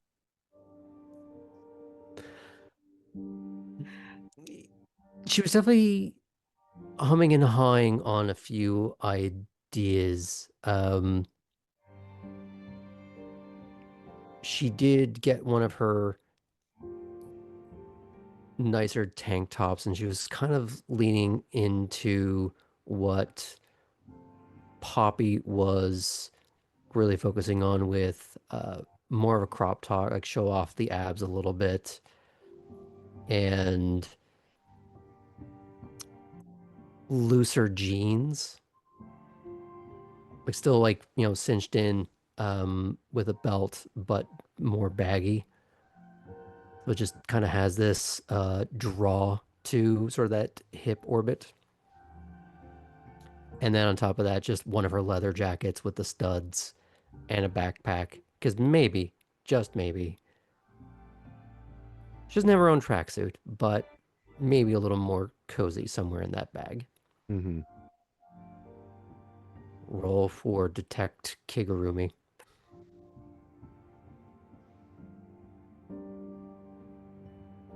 What skill is that? Something far too meta for us to roll. But anywho. But the one thing she does focus on, she doesn't really do the makeup as much, maybe a little, just like a little bit of base, because she's at least going out in public, and she has been wanting to do a little more. I guess a way of looking at it is a tiny bit of self-care without going overboard with it. Her hair is like stylistically messy and tangled. It doesn't look like lazy bedhead as much as like stylistically feral.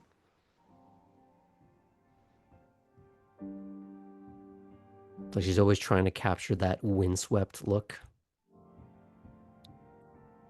Which is fairly easy for her considering you've seen how she runs. She doesn't exactly stick her head out the window like a dog, but she does like to have the window down.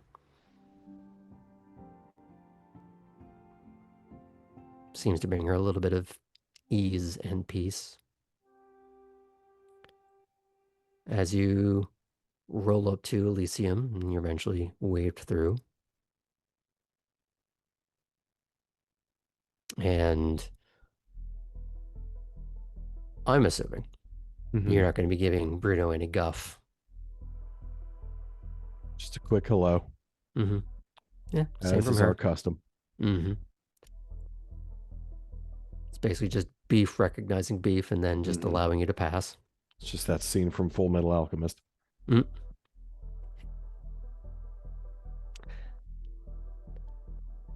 And as you step on through, Mr. Jovic. Mr. Atherton, sorry, I'm late. We had to pick up some stuff. How are you tonight, sir? I'm doing quite well. It's a little more bustling this evening, but still quite subdued to what I'm used to.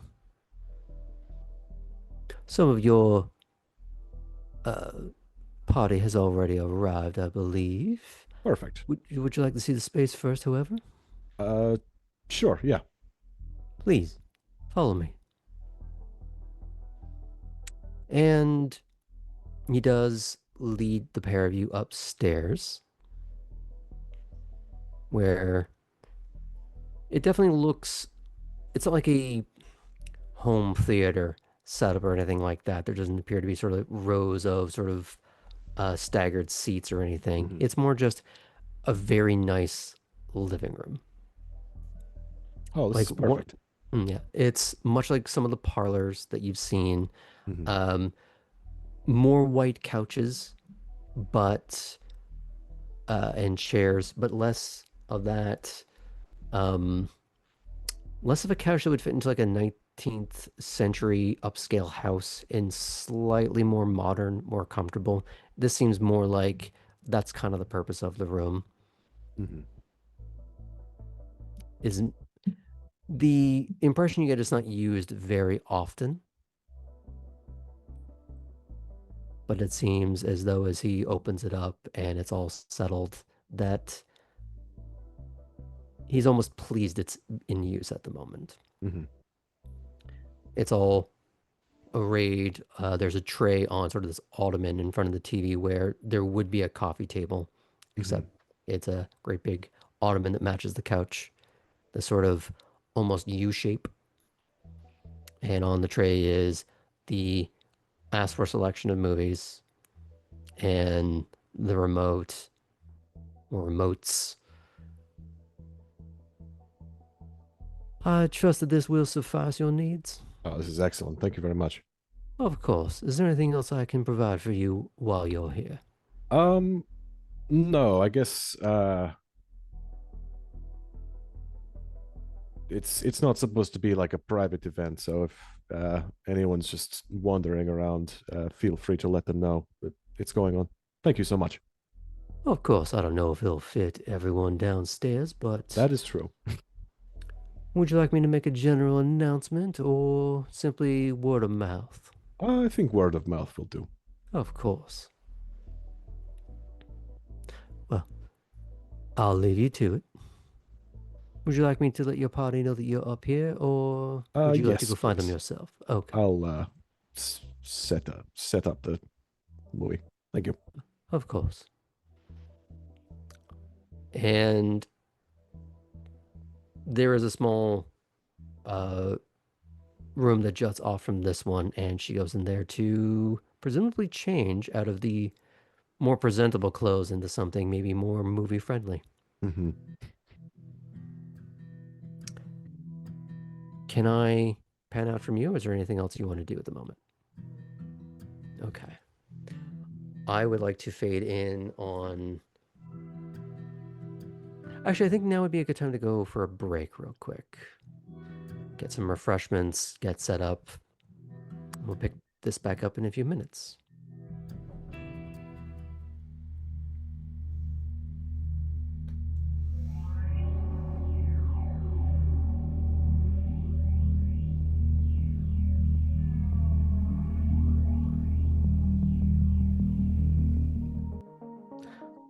Welcome back, everyone, to the back half of this evening's Savannah by Night.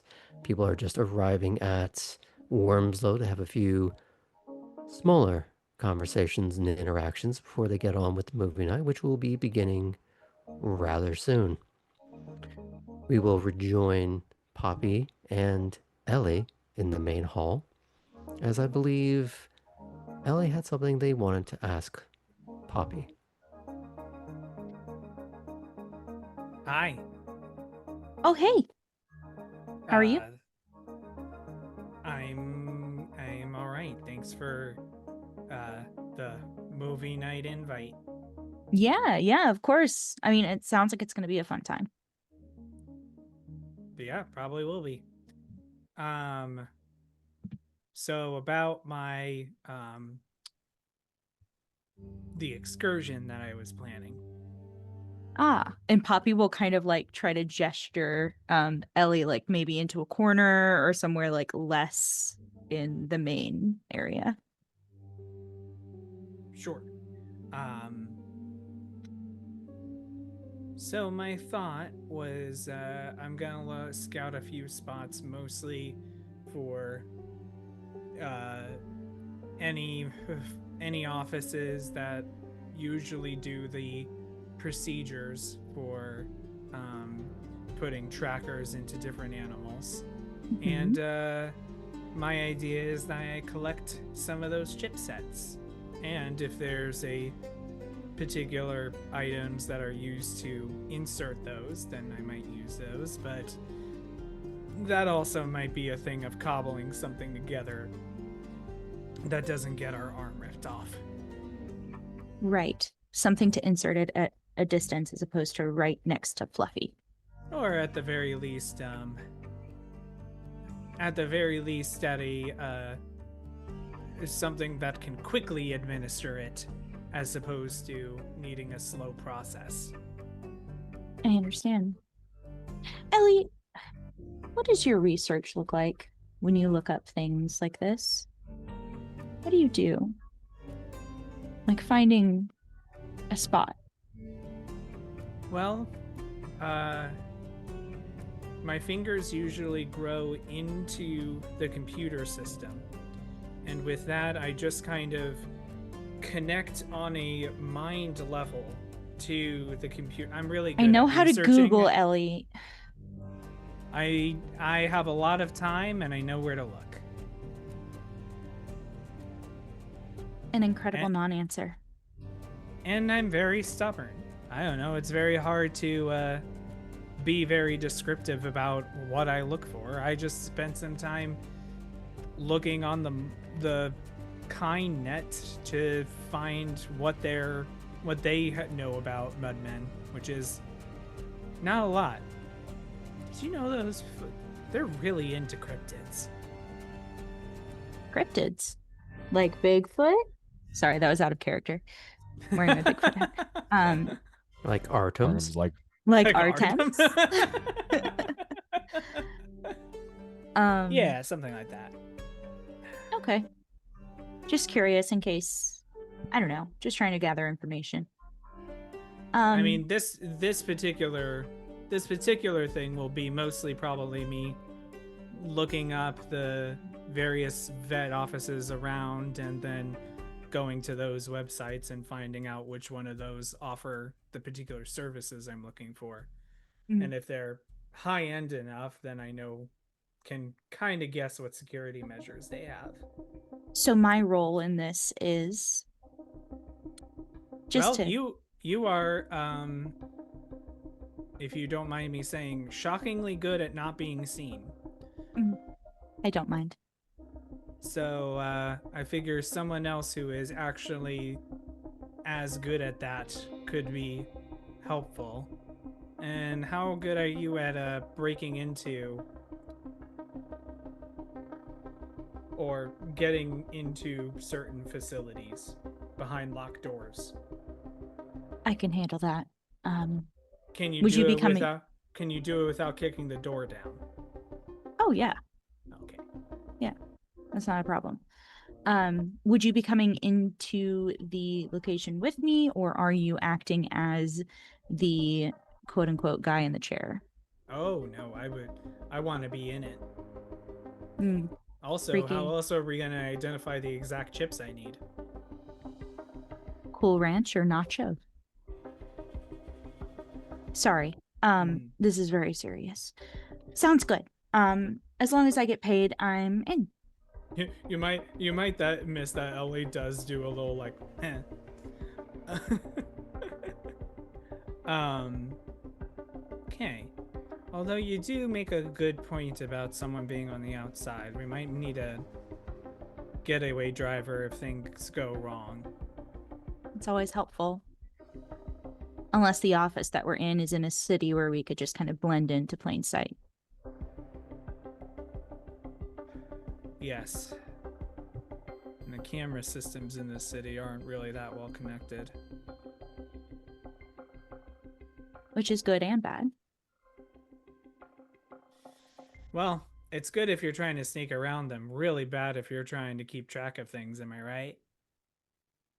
I'm sure you are. Anyway, I'll let you know if I find a spot, and I'll I don't know, give a animal emoji text when I found a good spot, as well as an address. I can Excellent. pick you up, or you can meet me at the place if you want. Why don't you pick? I'll meet you there.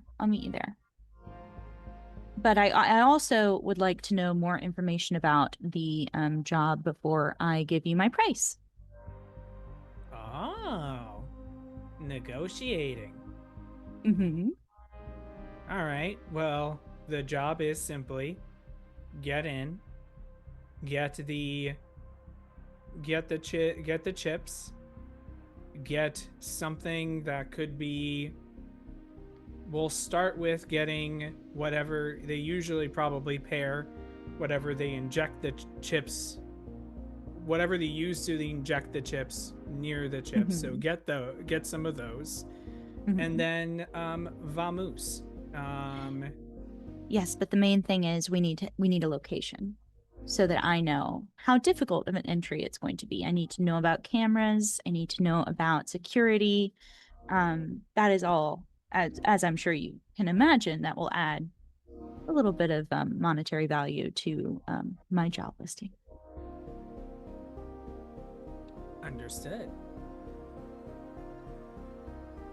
Well, I will let you know what comes out of it. Excellent. Send me that animal emoji and come to movie night. It'll be fun. Oh, I'm sure it'll be a blast. And Poppy will kind of scoot away. Embroidered or bedazzled, juicy backside on display. I do love seeing Poppy in work mode. Yeah. The dichotomy of it all. She's about to get a little crazier. I'm sure that'll end. I'm sure it'll be Anywho. fine. I'm sure that will end. Yeah. That's where I'm going to Yep. leave that. Okay. Poppy, do you, now seeing Cora and Kate, do you wander in their direction, or Yeah, I will. do you bring Ellie with, or?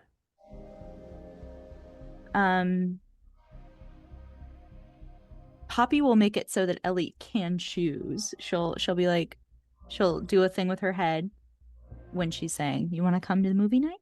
Okay, let's go." Sure, Come on. Ellie will walk with. Great. And Hello. oh, there we go. Hi, Poppy. I'm so excited for movie night, y'all. It's gonna be so fun. So relaxing. I need it. Real quick above table, I zoned out for a second and missed if Ellie is there too or not. I am Ellie is with indeed us. next to Poppy. Okay. Wanted to check. Did not want to leave you out. Yeah. Thank you. Yeah, we have Ellie? a nice little string of things. Yeah, Ellie, hi. Hello. Oh, and I invited Ellie too. I mean, the more the merrier, right? Yeah. That's when you get a message in the group chat from Chris saying, "Hey, we're here." Shall we go? Yeah, looks Oh. like it's time. I'll text where you at. And you just get back we're upstairs.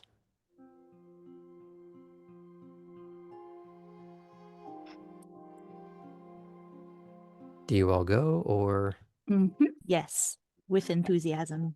As we're walking, I want to ask, or I'll make a statement. I'll make a statement. No.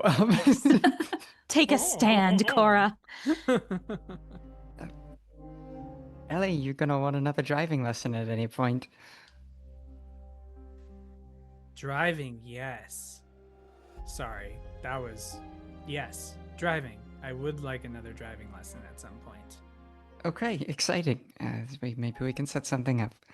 Yes, that is a very good idea. Relatively free, so you just let me know what works for your schedule. That is very good to know. I might need to talk to you after movie night.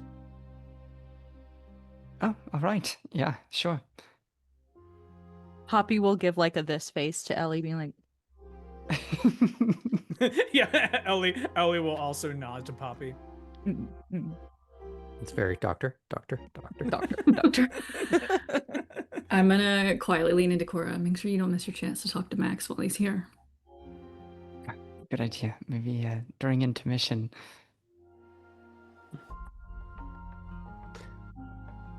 And you do see Atherton milling around at the base of the stairs. Ah, I see you all found one another. Very good. Shall I lead you upstairs then? Please. And he begins to ascend. You are all brought to a room you're not familiar with, but it looks like it fits in with the rest of the decor to an extent. Much of the upstairs is comparatively underused. There's the library, there is Hezekiah's office, and a few other little offshoots that don't go as often used, some of the more discreet parlor rooms, but most of the activity stays downstairs or just outside. But one of these offshoot rooms is already there with Artem as he is setting things up. Chris has already picked a seat prime in the middle on sort of the big U-shaped couch. I'm gonna go sit right next to Chris. I want some buffer between when Chris sees Ellie to like put myself in the middle. She is 100% in very plushy, like plaid pajama pants, uh, tank top and hoodie. Like she is allowing herself to just relax among people. She's all grins and giggles as everyone else walks in. That she sees Ellie and goes, "Of course. Hi, Ellie." Hi, Chris. Look, twinsies. She As Ellie looks also to has Artem. their usual hoodie on and usually comfy pants. But does Ellie wear like jeans or track pants or what's the? I would say it's sweatpants. Okay. Yeah. Twinsies with Artem, huh? Chris on the top, Artem on the bottom. Hell yeah. Someone's had a dream about that.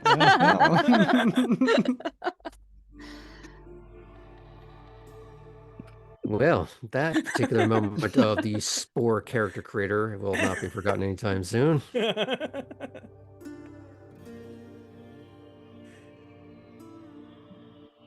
For a moment, there is this, not so much shutting of the eyes as much as clenching of the eyes. I'm gonna lean in really close to her, like, 1 second. you're good. And with Kate right there, she does sort of squeeze if there's an offered hand or a thigh or something, just a buffer wherever it is. She opens her eyes, looks at Ellie.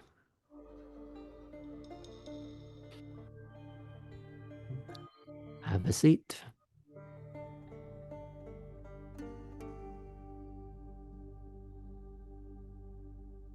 And Ellie takes a seat. Chris, our sexy vortex. So, what do we have? There's the first item for tonight. What's the film? And out of character, I'm going to direct attention back to Artem. A great question. I have them written down, and I have not forgotten them.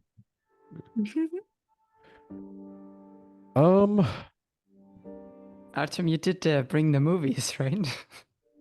Oh no, of course not. Mr. Atherton did.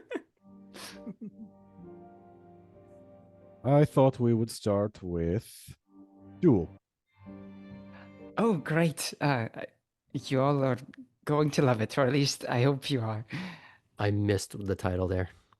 Duel. Duel. So, could I say a little bit about it? Oh, please. So, this is Steven Spielberg's very first movie.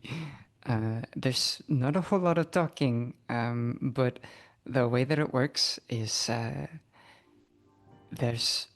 well, you'll see.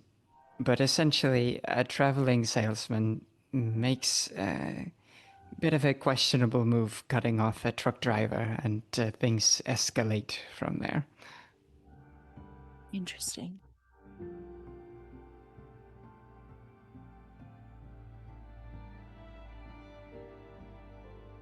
What I really love about it So is how does the everyone- tension.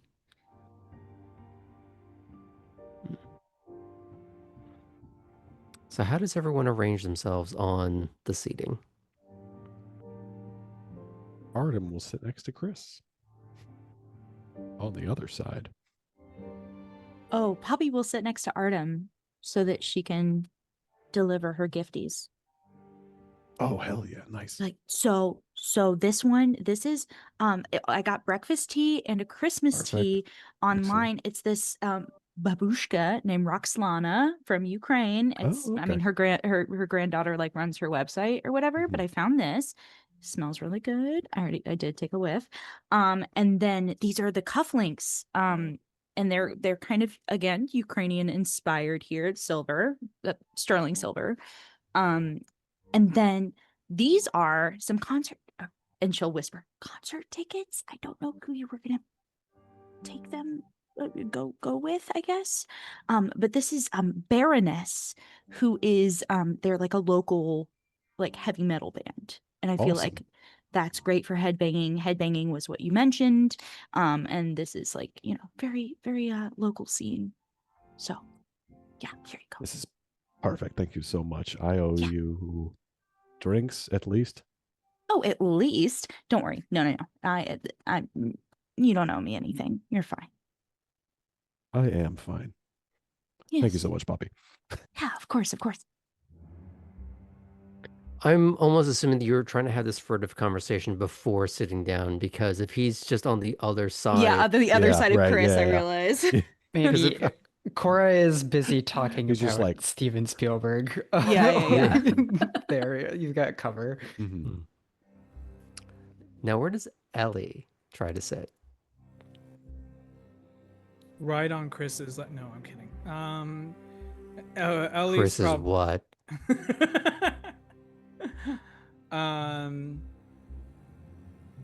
So Cora's on the other side of Kate or Artem. I think Cora's gonna, since we're watching her movie first, she's gonna sit down on the floor in front of Chris and Kate.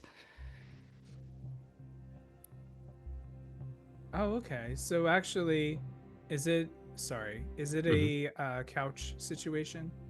Yeah, it's like a U-shaped thing with an ottoman sort of in the center, but you can sort of like push Oh. that back a little bit so you can have more Yeah. room down on the floor. Ellie's probably gonna also sit on the floor a little to like, so that they're kind of leaning on the couch a little bit.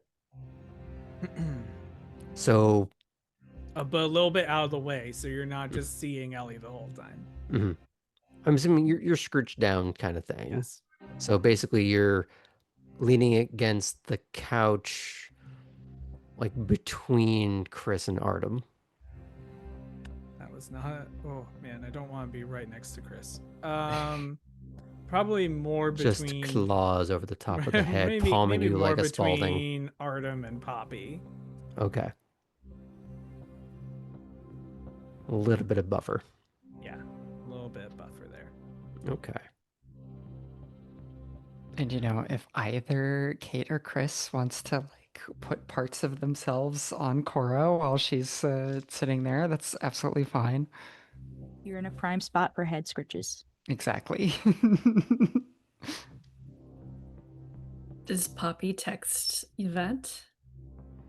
Oh, that's right. Oh yeah, I Jesus. guess I would have to. Oh yeah, I will as soon as I sit down. I'll just be like, "Oh, by the way, this is where we are. If you want to come by, we're watching Duel." And then like parentheses question mark. I've never seen it. Does Poppy say DUAL or EL? Which duel does she type in? Oh, that's a good question. I think she would do EL. I think that's what Okay. it is. Yeah. That is what it is. Okay. Oh, okay, great. And just as the flipping through of... Actually, no, I'm going to wait for that for a little bit. The movie goes on for about a good 20 minutes. The early years of Spielberg's style has clearly showed that he developed the style later on, is the way I can put it. Where it was present, but it needed refinement. Certain tricks were available that he was trying out and experimented with. He needed a little more time to make it work. But obviously, aspects of it did, or else he would not have had a career afterwards. I'm And wondering if perhaps the notion that in this film is this guy who gets in over his head into something and he's being pursued by almost like you never see the driver of this big rig that is chasing him down. And it's like this big ominous black vehicle that is constantly trying to run him off the road. If any of the kindred would make an association with their own hunger or their own situation, how they've maybe gotten in a little bit over their heads at first.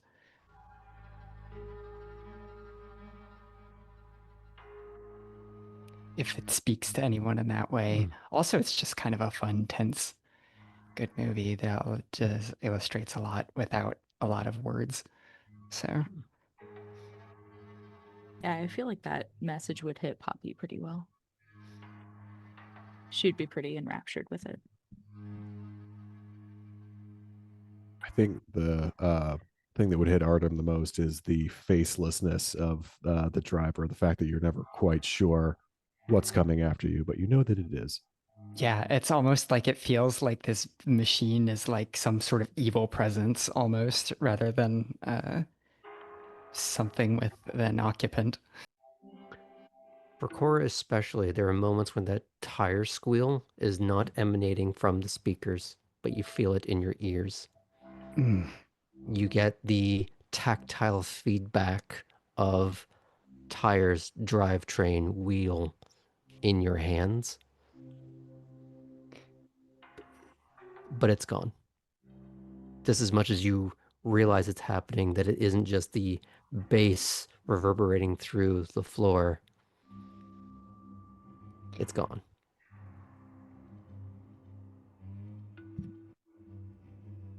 I think that if anyone were to look down at Cora in those moments, they might see like muscles in her legs and ankles, like tensing and twitching as if she's like controlling the speed of the car, using a clutch, things like that.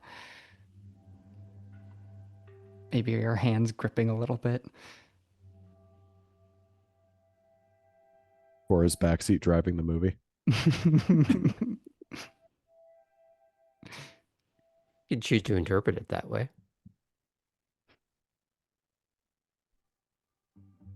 Does anyone else have any small? Ada's having trouble not looking at her phone and just being present for a movie. She's not good with movies. There's so many other things you could be doing. She's better with shows, but is trying to stay present for these nerds that are now her friends. Oh, she said the F word. Take it back, I take it back. Just kidding.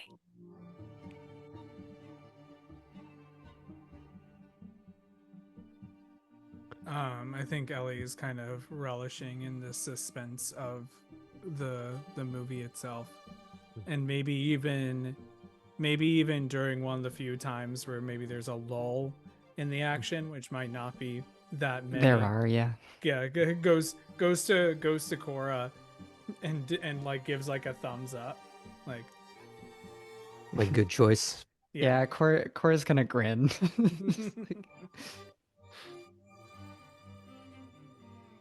Chris has sort of pulled herself into that like knee hug a little bit, but not in a withdrawn and closed off way as much as just getting a little bit cozy.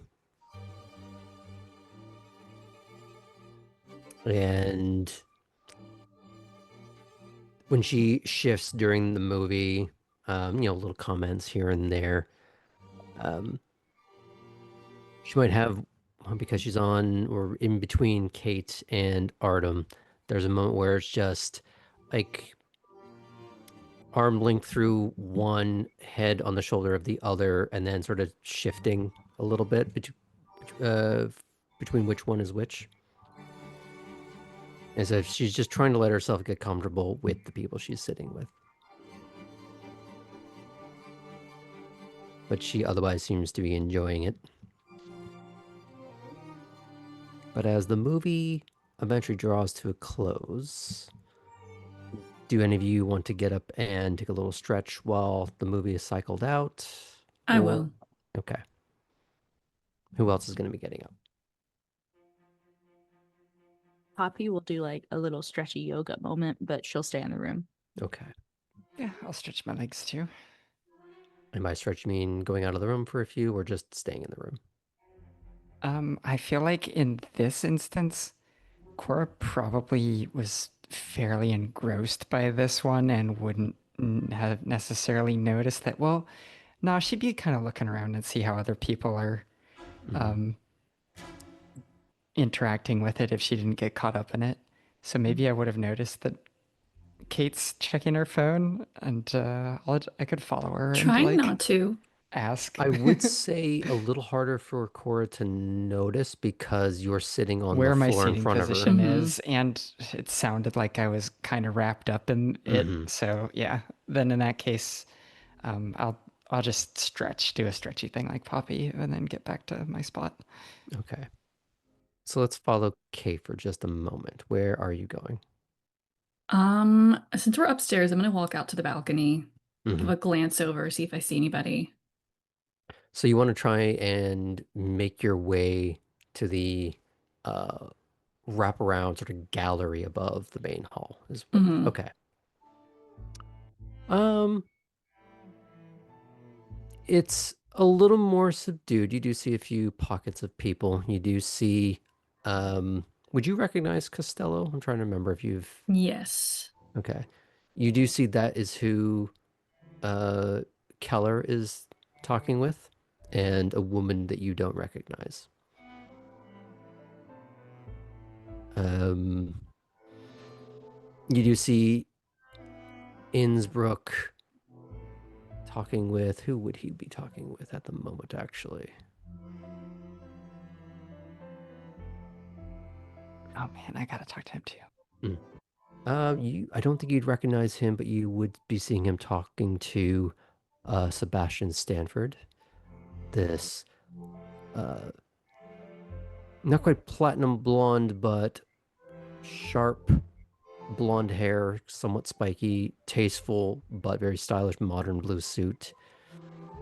And next to them, you do see Belle.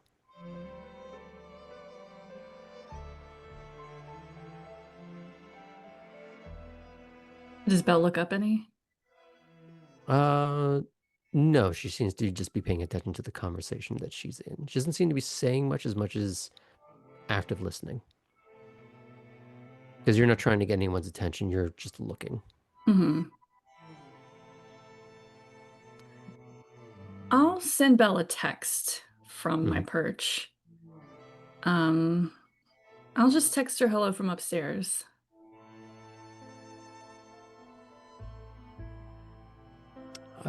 After a moment, you do see her check her phone. And she visibly excuses herself. And you do get another text in a moment going, "Are you at the movie?" Yep. I'm learning to Anything? accept that she knows things. Mm-hmm. How How's that was that? going? One movie down.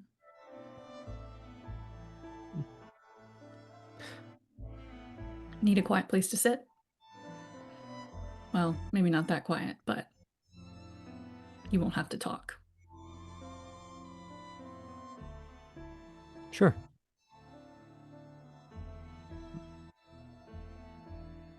Do you meet her at the stairwell? Mm-hmm. Okay. Now the question is, do you want to engage in a conversation or do you want to lead her into a more quiet, subdued room?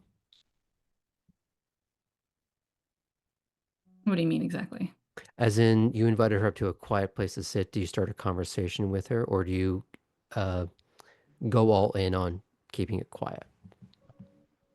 I thought I was inviting her to join us for the movies. Yes. Okay. Sorry, I don't know. I'm not following exactly the question.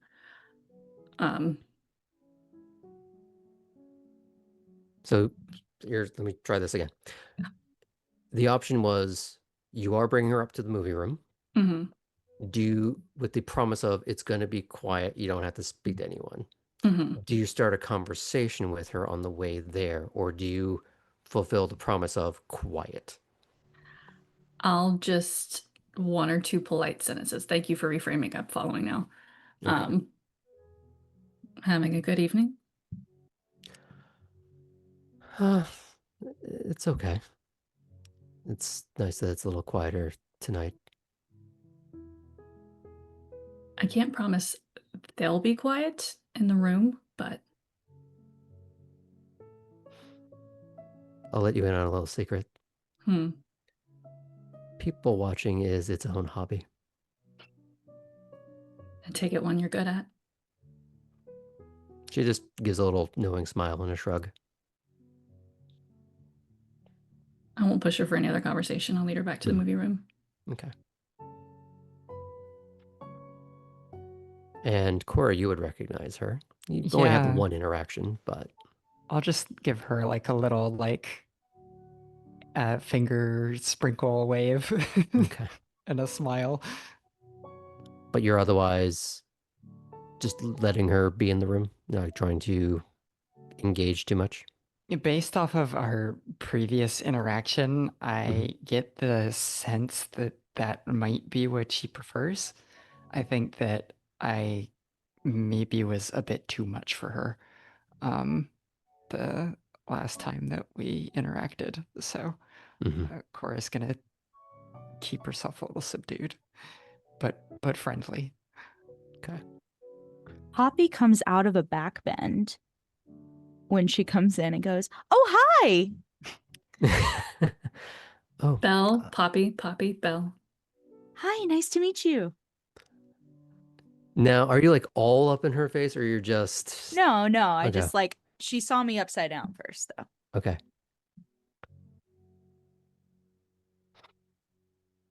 Okay. So right now I'm having this problem of I have a drop-down list in my head of how to respond to this, and I have analysis paralysis for a moment. She looks at you, she goes, "Oh, very bendy." Yes, trying to stay limber. You know how it is. I do. And she gives a little wink to Kate. I want you to understand the trust that she's giving you for just a second. She lets you hold her phone because she does not have pockets on her dress. And she does her own little sort of like standing stretch that makes it look like her elbows are double jointed without any real flex or contortion. So there's no That's awesome. like no real tawdry like puffing out her chest kind of thing. It's like just from a standstill and just flexing the shoulder and elbow joints in a way that is unnatural, but physically possible when you're built not quite to spec. Mm-hmm.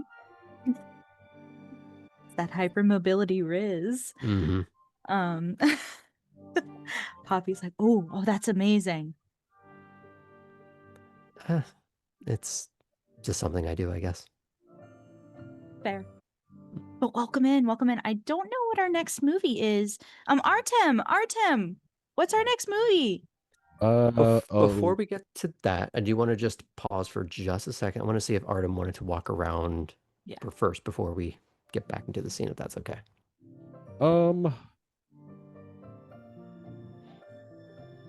I think he was gonna walk around after the second one. So Okay. yeah. I'm just gonna chilling stay out in and the be room. a good host for this one, yes. Okay. Ellie, were you up and about walking around, or are you kind of just relaxing in the room? Ellie's staying seated where they are and just going on their phone, maybe doing a couple of exchanging some chess moves with Lump. Oh, okay.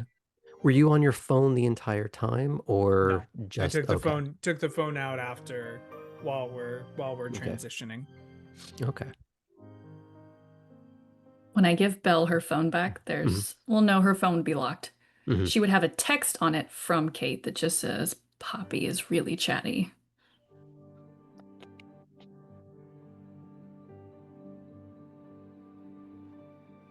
When she does sit down, I'm gonna assume she's on the other side of you. Mm-hmm.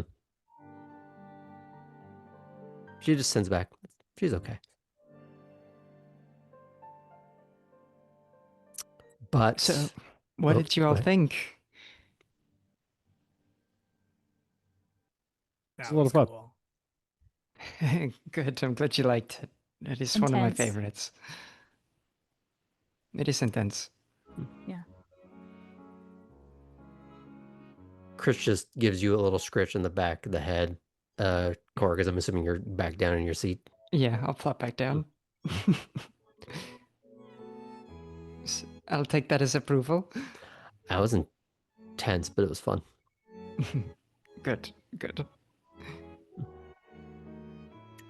And just as you were about to pop in the next one and get that going, a blonde in a very short blue party dress walks in.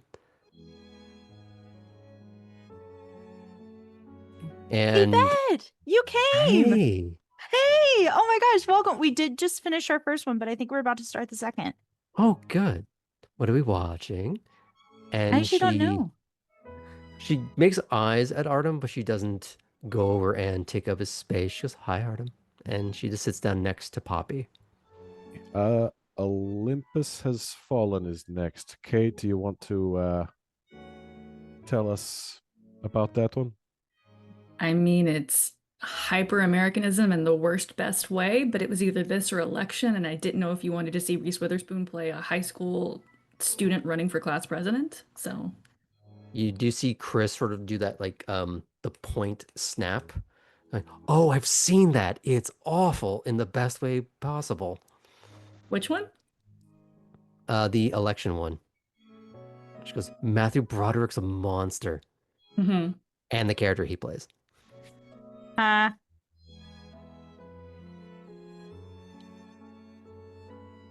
Hyper Americanism, and he's looking at Cora. Oh boy. You'll like the fights. Cora's gonna laugh, just like a guffaw. Just like... Just wait until Gerard Butler uses the bust of Lincoln to smash in someone's head. You'll like it. How many Guess of we'll those see. words did you hear beyond bust, Artem?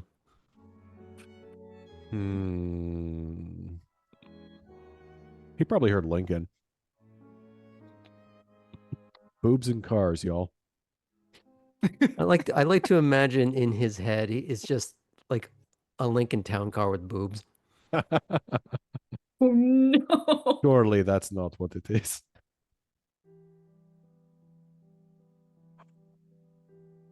The things that get said in this game. I think SB Town once put it rated G for Graham. Amazing. No, you guys, this is supposed to be grimdark and no fun at all. It's Graham Dark. Hey. Which means it's all fun and games until the Mudmen come back. Mm-hmm. Consider this the calm before the storm. Beach episode. Mm-hmm.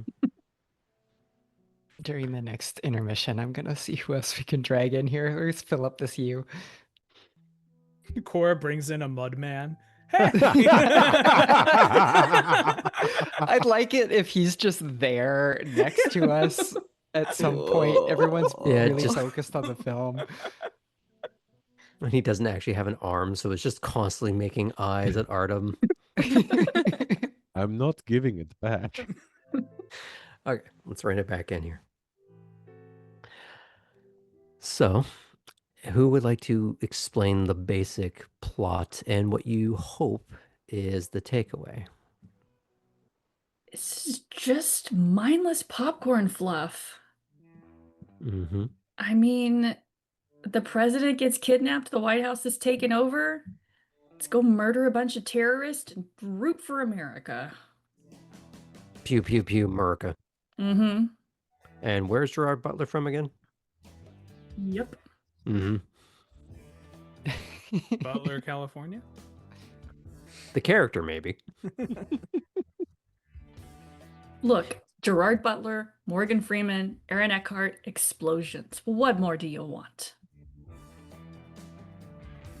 The bust of Lincoln, apparently. Busty Lincoln. That's it. That's where we're going. That's the new band name. Jesus. Babe Lincoln, if you will. Abraham. Hey. Did they perform at Club One? You'd have to look into the schedule. But as the rip-roaring Ultra Americana goes through, as this good guy with a gun fantasy plays out over 2.5 hours, does anybody get up midway? Do they stay to the end? What's the order of business here? Nope. I think in this one, Poppy may take her sketchbook out at one point, just halfway through, trying not to be obvious about it, but like kind of secretly starts sketching Cora, just like on the floor.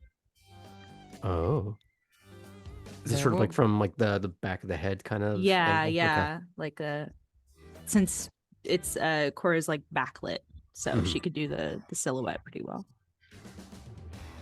And Cora might have been, I feel like she's sort of shifted on the floor now, so she's like doing that, like bending herself, not like crisscross applesauce, but like sitting with her legs like this way, you know, Mhm. like folded, and like slightly tilty. And is gonna be like when particularly patriotic things are happening, probably cracking up and like looking at Artem and seeing if he's liking it the way that she is. There are several times in the movie where Artem's like, "Boo!"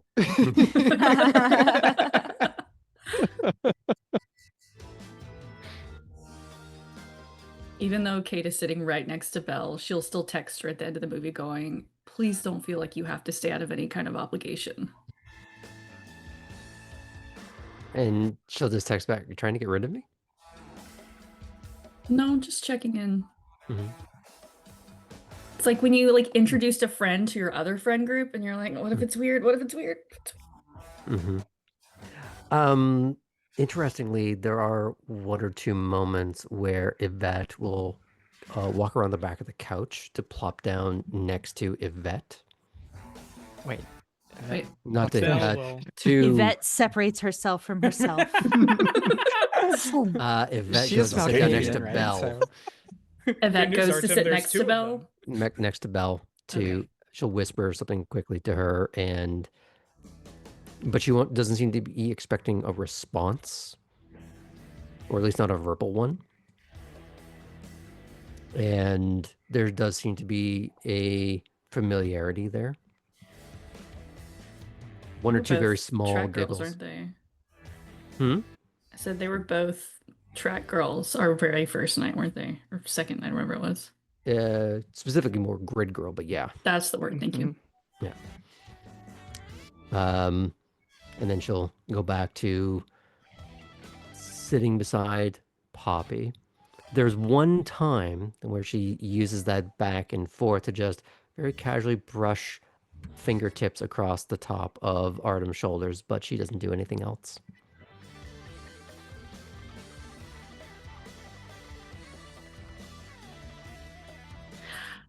To backtrack at the beginning of the movie, when Yvette walks in, Mm-hmm. Kate wants to say it, but has too much etiquette too, but thinks, oh, I didn't recognize you like this.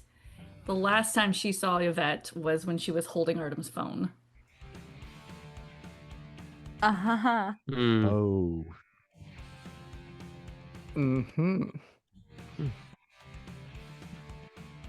Okay. And now we go back to the end of the movie. Okay. All right. So now does anyone get up and walk around? You just sat through 2 movies. Do you need a proper break?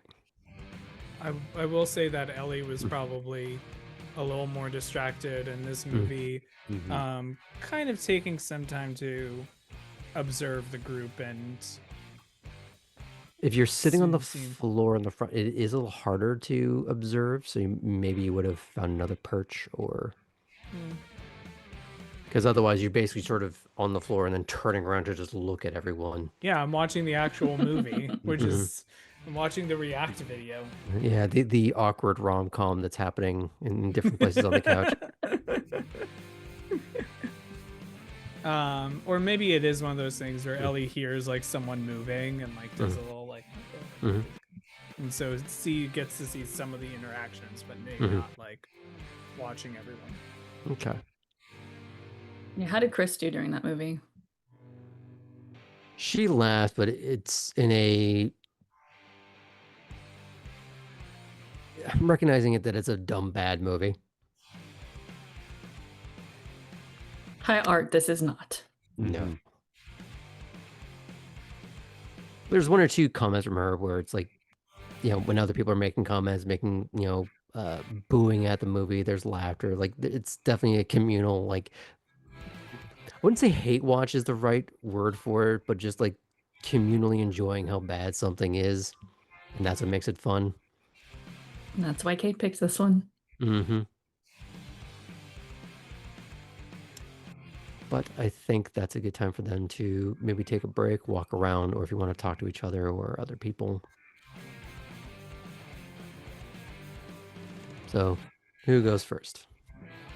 I think Artem will stand up at the end and say, this is blasphemous of me, but I might have to go listen to the Soviet national anthem for a little bit. I'll be back. I will laugh out loud at that. Incredible. Gonna go try to find Mr. Atherton. Okay. It's gotten a lot more subdued than it already was. There's a few stragglers, but you do find him talking with a gentleman in the main hall that you do recognize of Robbie Teague. Do you just go up to him, or do you try and wait this out? I think I've spoken to Teague once or twice, so I think I can. Much more in passing, but yeah. Sure, yeah. Yeah. I think I'm comfortable to just go up. Sorry, am I interrupting? Oh, well, not at all. Have you two been formally introduced yet? Kind of. How are you, Teague? Doing good, doing good. Good.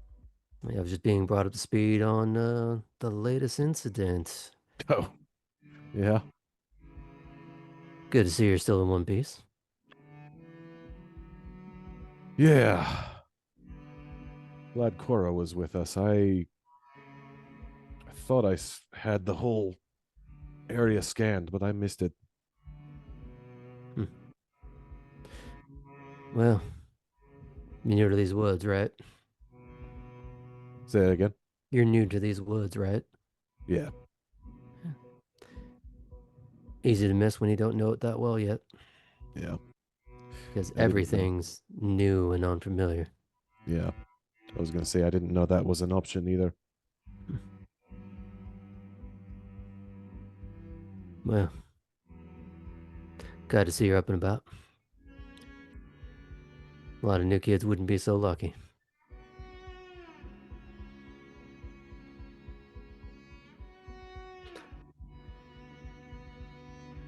Is there anything that I can help you with, or? Uh, not at the moment. Actually, Mr. Atherton, I was wondering, is Misha around? I don't believe I've seen him this evening, but I could send him your way if I do. If you wouldn't mind, or actually, and he will take out some of the uh breakfast tea bags. Okay. If you wouldn't mind letting him have these when you see him. If I may, if this is some sort of gift or ameliorating some sort of situation, it would be best for you to do it directly. Oh, sure. Gifts are always much more appreciated when they are given over from the initial party. I will keep that in mind. Is there anything else that I could do to make this a more engaging evening for you? Is everything going well upstairs? Oh, it's going fantastic. Knocked it out of the park, as usual. Oh, well, all I did was provide the space. You all provided the entertainment for yourselves.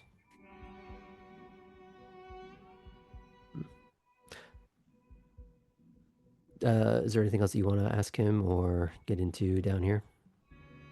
I got some of the tea bags for him too, actually. Oh, you did? I did. I'll You get know, him on the way out. Okay. We can deal with that a little bit afterwards then. Yeah. Should I fade out from that or? Okay. Who is next?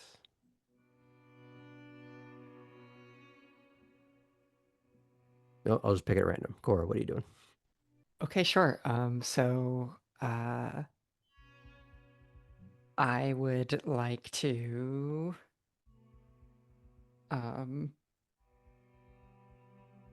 go out onto the balcony and look around and see if any of our remaining like extended friend group are out there, like Harlan or Lewis or Olivia. Because I feel like they would all be people that now that the pool has sort of grown a little bit, that Cora would be totally comfortable with like waving into the theater. Okay. You do see Harlan and Lewis talking with a younger man that I'm not sure that you've been introduced to yet. Did you see Paul before? Yeah. Okay. I met him when I was talking to Liv after she gave me the blue hibiscus. Okay. Yep. You can see them from your perch. Um, it would be uncouth to shout. Are there any of them faced in a way that they would notice me if I just like sort of waved at them? Like star jumped trying to silently get their attention. Or do I have to walk down? Because I could. It'd be less of a scene if you just All walked right. down and gathered them. I'll go ahead and walk down. And if I happen to see Innsbruck all the way on the way, I don't want to do like we don't have to do like a full conversation, Sure. but I just want to like say, hey, thanks for Mhm. giving me the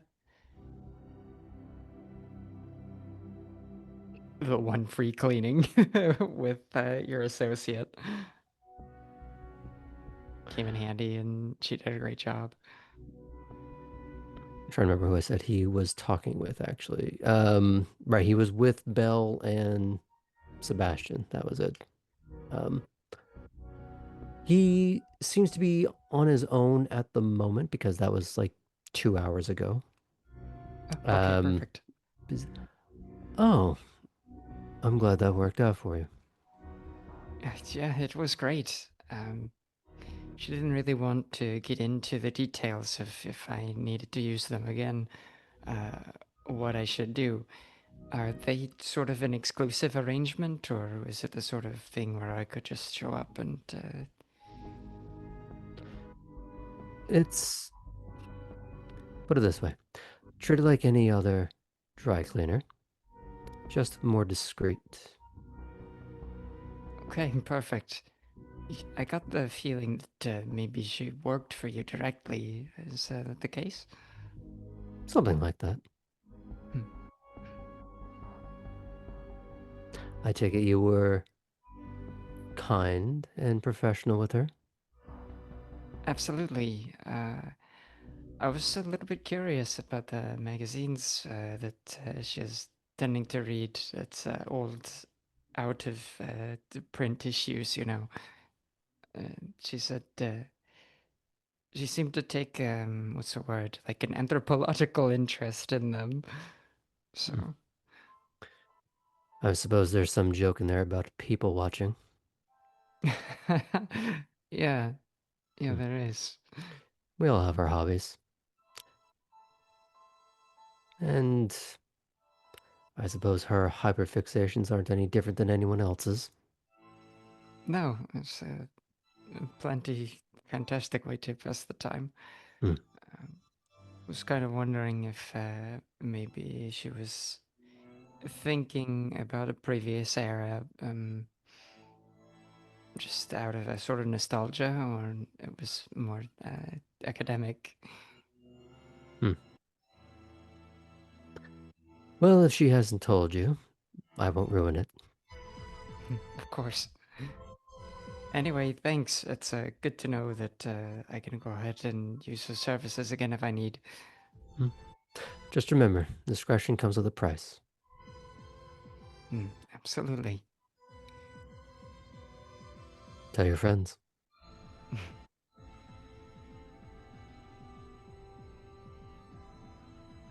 Discreetly, yeah. He gives a little wink, and he steps away.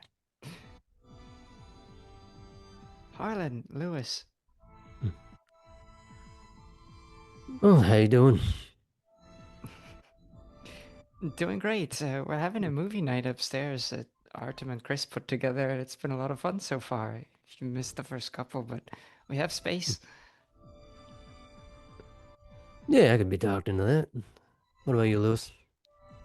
And Lewis is almost a statue with how still he is as he's looking across the expanse of the room towards Atherton, Teague, and Artem. Ooh.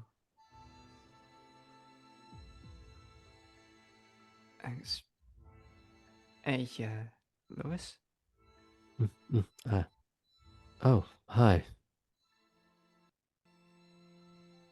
Is, any trouble? Quiet. We're watching movies upstairs. I was wondering if maybe you wanted to join us. I think I'm gonna bow out, actually. Thank you, though. Are you sure? Maybe you'd be a little more comfortable with some company. It's kind of you, but I think I'm gonna call it an early night. Okay. Well, you and I still need to get together. Helping me get fixed up with my apartment and everything like that. So Sure. We can find a time. perfect.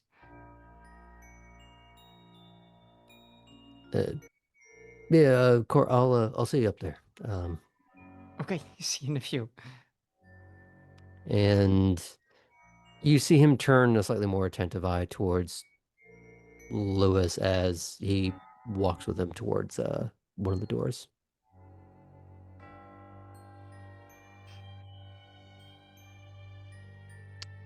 Anyone else having a little side scene? I'll chat with Belle for a second. Okay. So I got a job. A different one. A real one this time.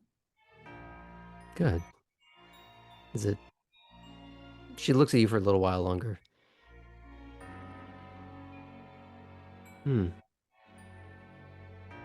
Maybe it wasn't what you were expecting, but it's what you wanted? Yeah. It's with Redgrave. That makes sense. I'm intrigued and excited. And I only had to get punched in the face for it. Who? Jolene. What? At that, she actually does genuinely giggle for a moment. Okay. I had to go prove I could handle myself against her little gang in order to get the job. She looks you over. I guess it went well? It's a fractured cheekbone. Oh, that's nothing. No, not at all. I mean, it's the first time I've ever been punched. But, honestly, probably not the worst job interview I've ever been on. I'm not sure what that says about the job or what it says about you. Yes.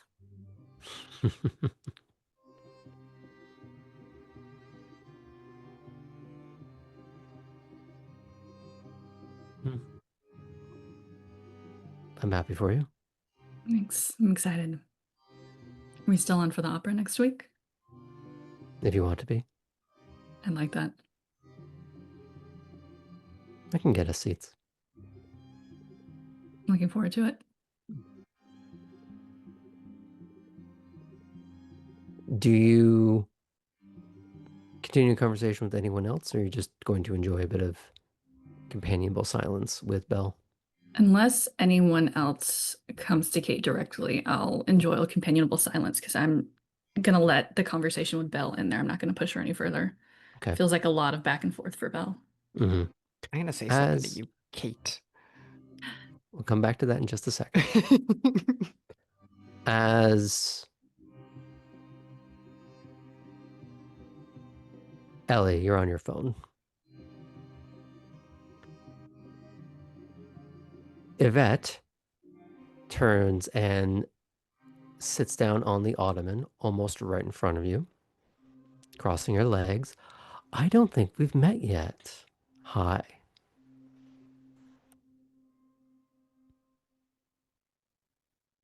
Hi.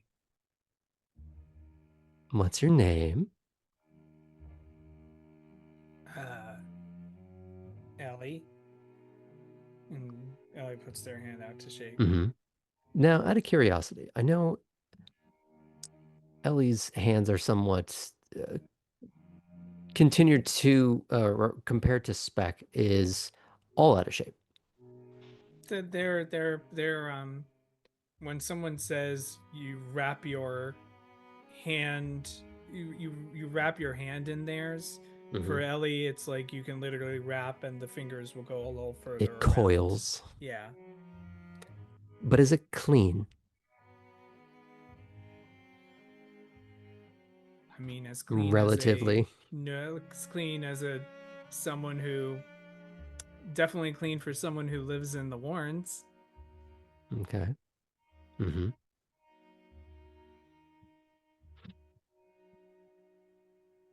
She'll reach out and shake it. Yvette.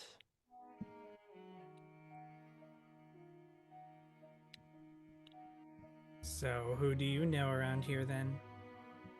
Oh, a couple people. Artem, Poppy, Belle. Hmm.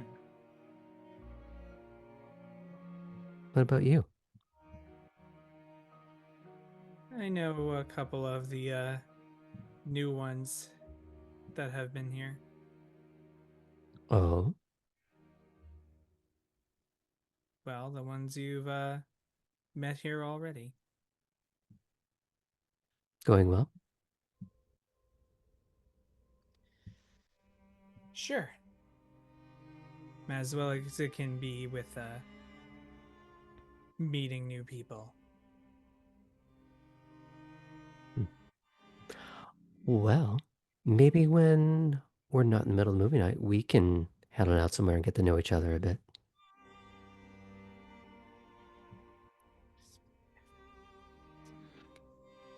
Um.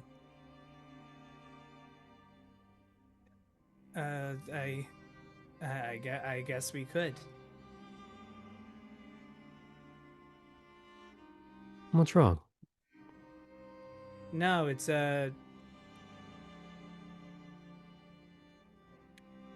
nothing. It's just been the very filled social calendar recently. Really? How so? Just a lot of stuff on the plate. So, have you met with others around here as well? Of course.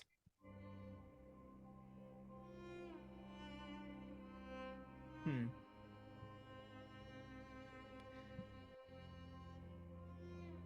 What are the type of places you like to go to? Anything I find alluring in its own way. You just have to look for what that actually is.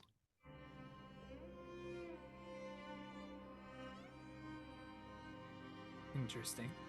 Finding out what that is half the point. Understandable, I guess, in its own way. What about you? Where do you like to go? Generally,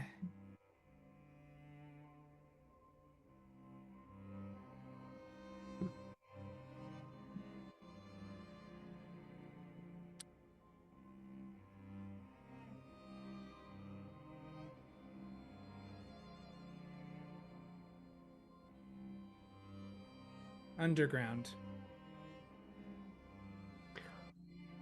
Hmm. Where else?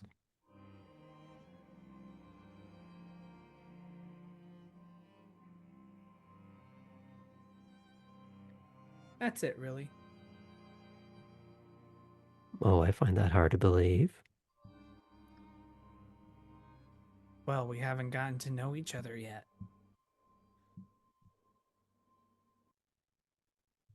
Would you like to?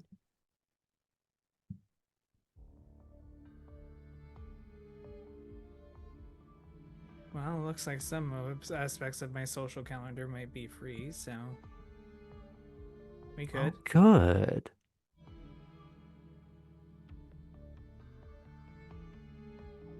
I'd love to take you around. not a whole lot of places to just take me around, but You'd be surprised. It just means you don't know where to look. And I'd be happy to fix that.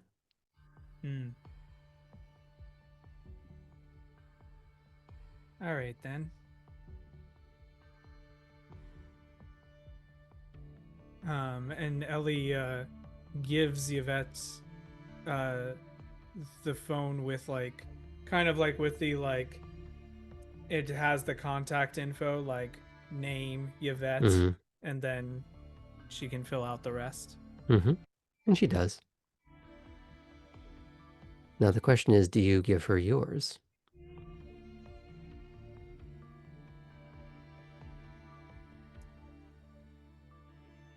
As she's filling in your name and hands you her phone to do the same.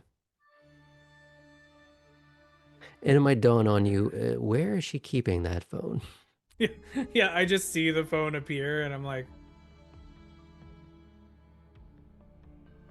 and Ellie enters their number. Mm-hmm. Does Ellie add a last name or is it just left as Ellie? I would say it's just left as Ellie. Mm. Okay.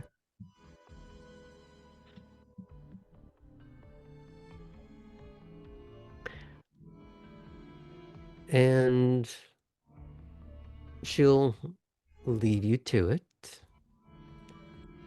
She'll send you a quick text afterwards. It's just a little blow kiss emoji. And when she sits down on the couch, she has created a bit of a shuffle to try and change where people might be sitting when they come back to sit down. Which we can come back to Cora walking in because you wanted to talk to Kate. Sure, yeah. I guess I saw Harlan downstairs, so he's going to be joining us soon. So that's exciting. She just kind of says to everyone. Chris goes a bit woo girl, but in a more like dozy, happy way. And then to Kate, I am going to say,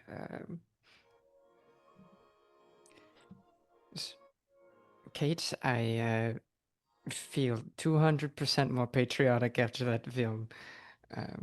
Please don't. That was not the point.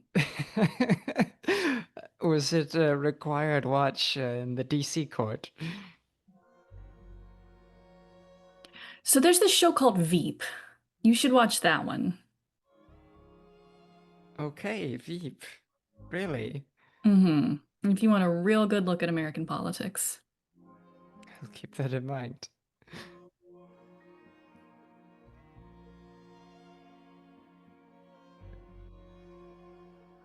And Pardon? that's basically it. It was Okay. just a little crosstalk. Do you wander back upstairs or? Yeah. Okay. As you're wandering back up, Harlan's gonna sort of run up behind you. Hey. Hey, how's it going? You hear Good. about Yeah. I mean, Chris had mentioned something about it before, but didn't want to intrude. Oh, yeah, no intrusion at all. No Lewis tonight? He wanted to head out. No, that's too bad. Yeah. He gets a little antisocial sometimes. I know the feeling. Yeah, I figured. Matt, shall we? Yeah, let's do it. So, Can I change my position and sit near Poppy now? sure. Go sit near my friend. You'll definitely be able to see the sketch. She just has the sketchbook near her. She'll show it to you and be like, haha, I hope that's okay. You drew me. It's beautiful. I love it. This is great. You were backlit. It was very good. Very good. I can go back there if you need me to. No, you're fine here. You're fine. So kind of like bump you a little. She'll bump you back. So what's next? I wish we had snacks though. I know. That's like the one not the one thing that I miss, but one I of the like things. how you're both asking for snacks, and then Artem and Harlan walk in together. Mhm. Snackarinos. I was just about to say, but I'm already here. Hello, dudes. Harlan give a little wave and a nod to people, and Hello. he does seem to lock eyes with Yvette for a moment. It's like, Yvette, good to see you. Harlan, you are here too. No. Now here's the thing: where does Artem go to sit? Well, Graham, what seating is available at this point? There's a space between Chris and Yvette. Damn. There's always the floor. But I would say that he would be tall enough to block everyone else's view just a little bit. Yeah, that would be very rude. It's almost movie law that he has to sit on the couch or behind it. All right, I guess he'll go sit where he was sitting before.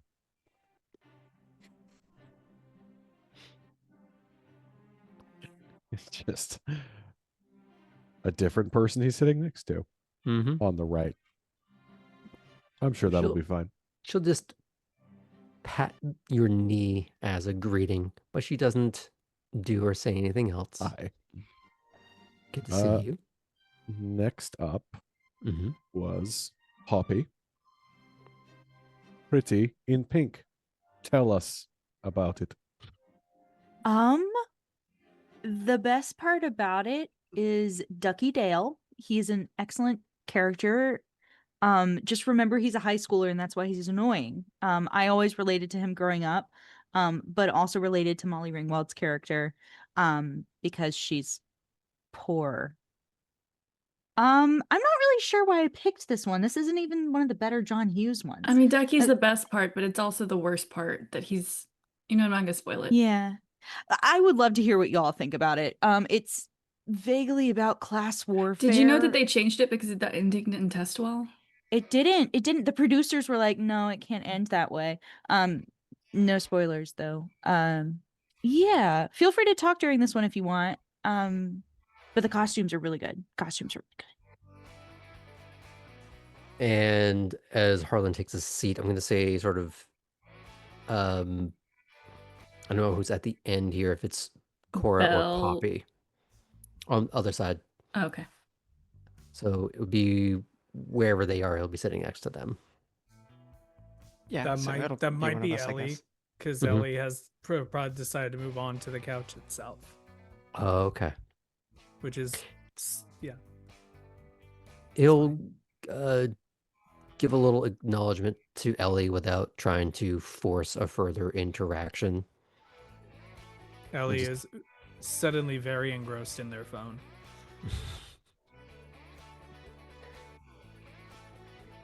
Okay.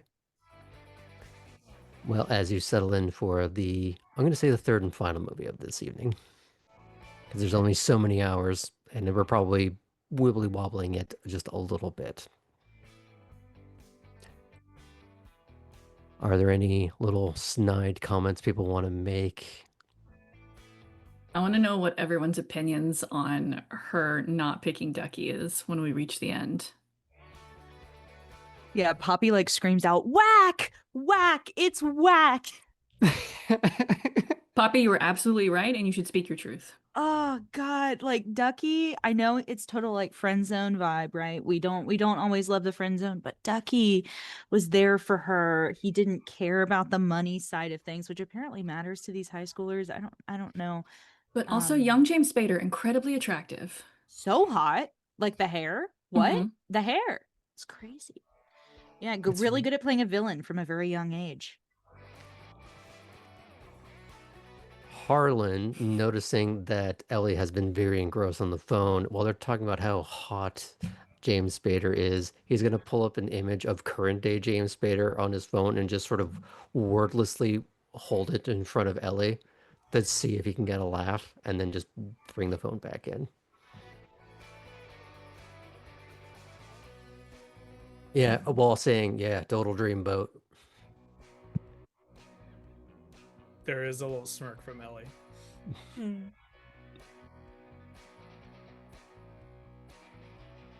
I'd say Chris would have been booing alongside Poppy. Yeah. Like this is the third movie. Poppy's gonna be the loudest with this one. You know, like she's not gonna she's gonna be talking through the whole thing probably. Mm. She likes to chat. I'd say this is the kind of movie that, because of its age and its sort of, if you've ever stayed home from school back in the 90s and early 2000s, it was probably playing on a loop next to Ferris Bueller on TBS at one point. So a lot of people have seen it, and it's almost expected that you talk through it and talk shit through it, or any John Hughes movie. And like when she takes two perfectly good dresses and cuts them up and makes that ending prom dress, Poppy's like, "No, the dresses were fine. Just choose one or the other." Yeah. I think Chris will lean into Kate and goes, I think it was a metaphor. And she's being entirely facetious. Shh, don't speak too loud, you'll anger her. You mustn't talk ill of the Toreador.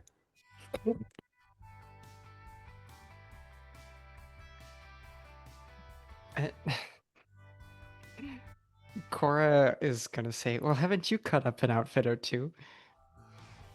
Yes. Yeah, I cut up an outfit. I didn't try and merge two. Yet. Ooh, yet. We could go thrifting. We could try it. How quickly your opinion changes. Well, it's not every outfit, right? But these two dresses were fine. They were fine. Anyway. But one wanted her for her money. Anywho.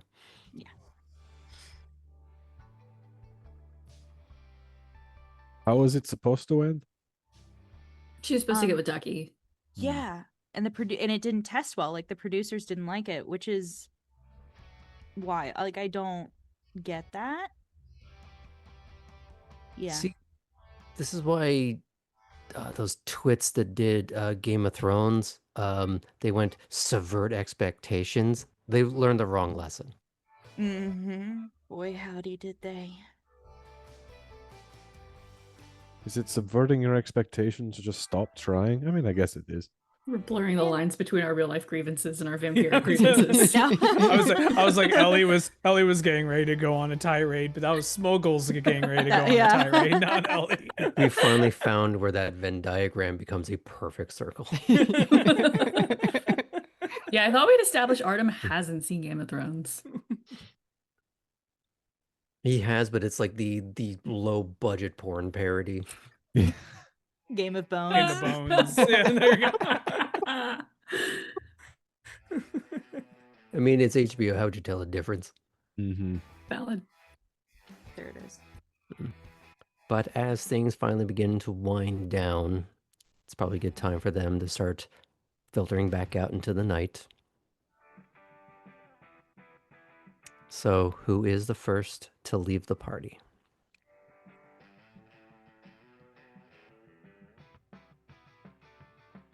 Oh, you're bonding so much that you don't want to leave the We couch? love each other, Graham. We love each other. It's probably gonna be Ellie. Mhm. Ellie will like as discreetly as possible make an exit. Maybe like head over to Poppy quickly just to be like, thanks for the invite. Talk Yeah, to of you course. soon. Text me. And then So this is where Ellie's a bit slow on the draw. Uh-oh. oh no. You were trying to be the first to leave. Oh no. There's someone in the room who is far more adept at that. There's a very brief squeeze of Kate's hand before Belle gets up and just gives a little wave to the room as she filters back out very, very swiftly. That's fine.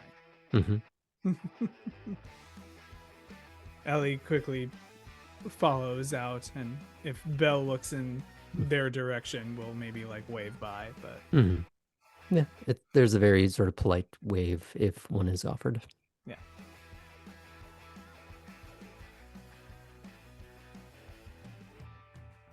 Who else? Does anybody need a ride home? I drove. Okay, well, good. It was great to see you all again. This was a lot of fun. We should do it again sometime. Yeah. Atherton seemed cool with it. So Yeah. Do we need to pay him or anything I for setting this don't up? think so. Offer a favor? I may have. He seemed happy to have this space used, but maybe next time.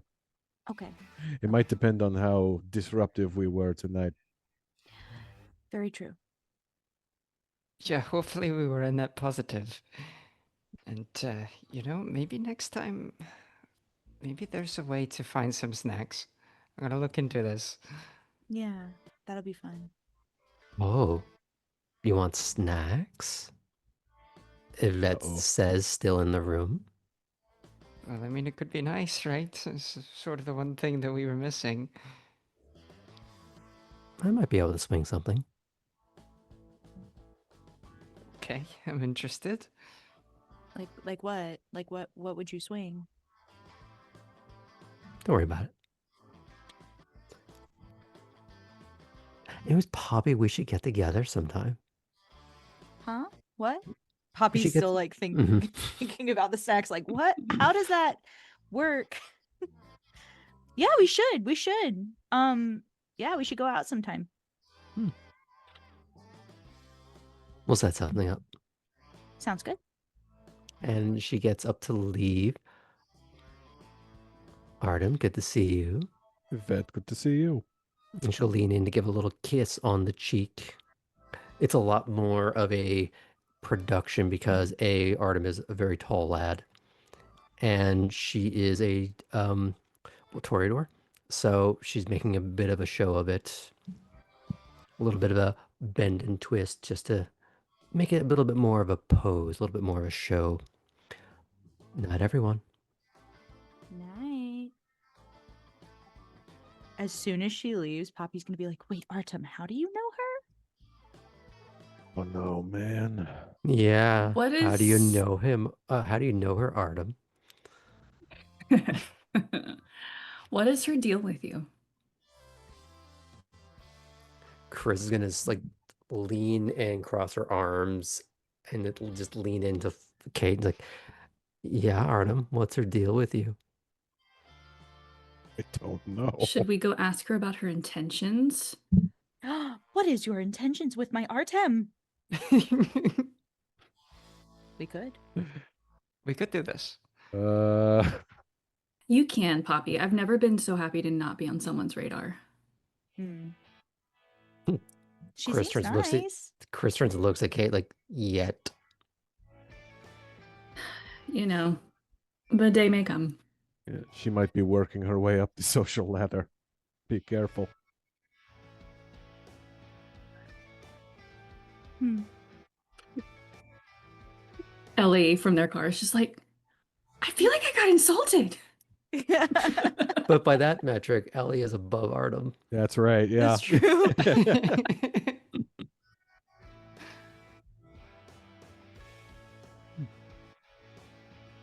Well, this was fun. This was fun. We'll do it again sometime. It was great. And Poppy, you're a fantastic artist. Oh, I'm thanks. Oh, flattered. y'all, I drew Cora. I don't know if you know, Oh, Cora's wow. my muse right now. Cora's Did gonna a do great a job. little pose. If I was cruel, I'd make you roll for that, but considering I know Poppy's background. Yeah, yeah. Can you imagine? It's like the drawing for Napoleon Dynamite, just like I'm picturing that really bad repainted Jesus painting. oh my gosh, yes, yes. It's so good. Let me retroactively make that like some kind of deception check. She's fantastic. Wince Hi. twist. Okay. I'm assuming you're all going to see each other out. Mhm. Mhm. Yeah. Artem, do you try and make one last visit to Yes. Atherton? Yes. Okay. I will say that Chris will give a little hug to everyone there.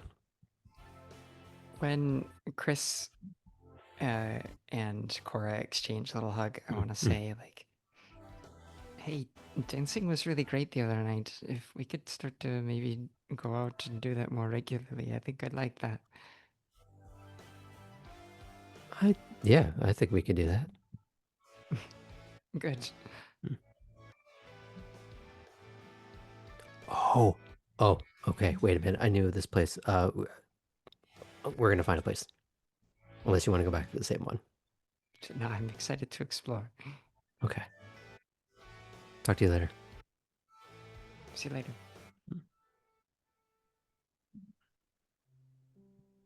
Artem, you're gonna go find Atherton.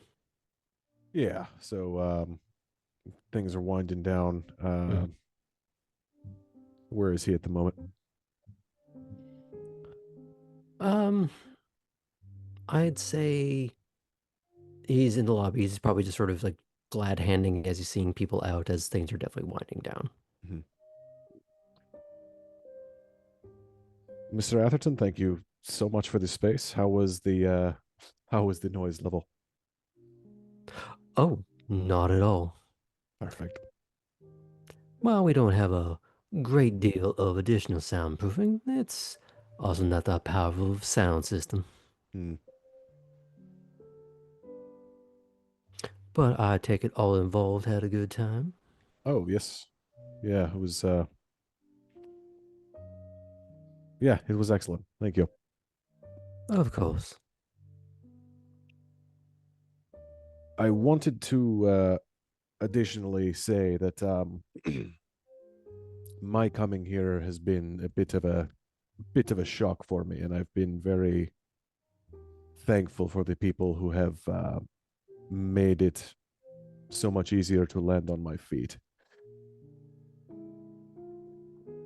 I got some for Sokolov as well, as you've seen, but I wanted you to have, and he takes out again some of the breakfast teas. Oh, well, this is a very thoughtful gift. Thank you so much. Reminds me of home, at least. Well, then, I shall cherish it appropriately for one to share their home. For what it is worth, you are, of course, always welcome in this one. Well, I appreciate that. Thank you.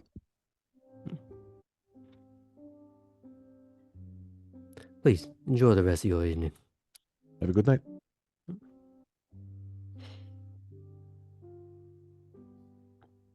Okay. Get out to your car with Chris. Yep. I'm assuming you aren't just going to leave her there. That would be pretty funny, but no. Just waiting like Jake for Charlie Sheen to pick her up, but just waiting in the Did I rain. forget something? No, if it was important, I would have remembered. Driver? I'm assuming without much incident, you all go back to your cars, or are there any little final conversations? Nope. I do have one more, but I'll go last if anyone else has anything. Okay. Was this in the car or okay? Everything else good for everyone? Okay. Well, as the night winds down, everyone going in their own directions, I'm going to have Artem do his little scene, and then we'll do a quick round table thing to close out the night, if that's okay. Artem, what's this little last moment? Yeah, so drive back, probably, just bullshitting with Chris, matching her energy, whatever that is. Get back to the house, car in the barn, and as they're kind of splitting off, we'll say, hey, don't mean to don't mean to be showering you with gifts or anything, but I wanted to do something for the people that have made it possible for me to land here and to be All right. So, and he will pull out the 2 tickets.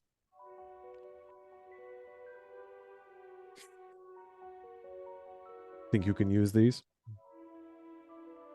She gives a very perplexed look as she takes the tickets from your hand. Just, what the and she is going to launch into a little bit more of a bear hug and a bit of a squeal. I've been wanting to see them. Where did you get these? You'll have to ask Poppy.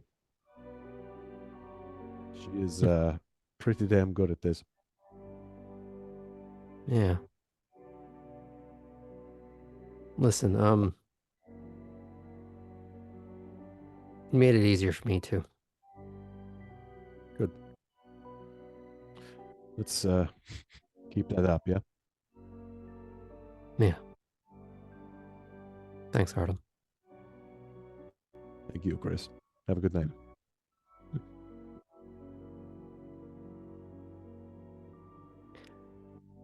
And let's go into the little round table, if that's okay. We'll just start with Artem since we're already there. Yeah, well, probably has said most of what he's thinking to Atherton and Chris. Just nice to have some normalcy. This is probably the first time since he's been embraced that he's had like a normal kind of human night. And yeah, it's good good to get back to your roots a little bit, I guess. Excuse me, sorry. Plenty to there's obviously plenty out there, and you're gonna need to be he needs to keep working, he needs to be prepared, but right now things are feeling pretty good.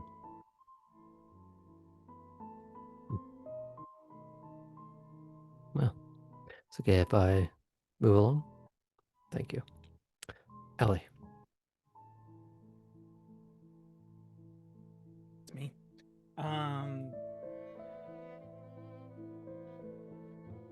Very strange night in a sense. And that Ellie was very much in outside their comfort zone, being in a crowd of people they kind of half knew and encountering a lot of basically realizing they really enjoy when they have kind of control of when they see other folks around. And they are also again blindsided for the second night by someone else who's immediately trying to converse with them and set up a time to meet with them, and is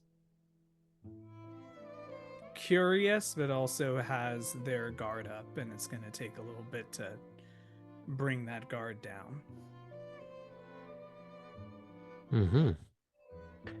But also, that's 3 Toreador you've had interactions with, where each of them are a little bit different, and one of them you're actively planning with. Yep, and based on my history with Toreadors, that's a wild thing. Funny that. It's almost as if I knew what I was doing. Is it okay to move on from that? Yes. Poppy, Yes. as the resident Toreador. Yes, as the resident Toreador, I think Poppy, as she's driving back, is like full smile, just like, oh my gosh, my friends are amazing. And she gets in and she's thinking about, being kind of a manager for Heidi. And then there's like almost like a gnawing feeling at the back of her head about this heist that she's doing. and it starts like in the graph of her brain, it starts like taking over a little bit some of the good parts of her brain about friends and a relationship potentially, and it just starts like leaking a little bit, and she has kind of like an agitated time getting ready for bed, and is like googling like how to insert a microchip, hypodermic needles, things like that, and like starting to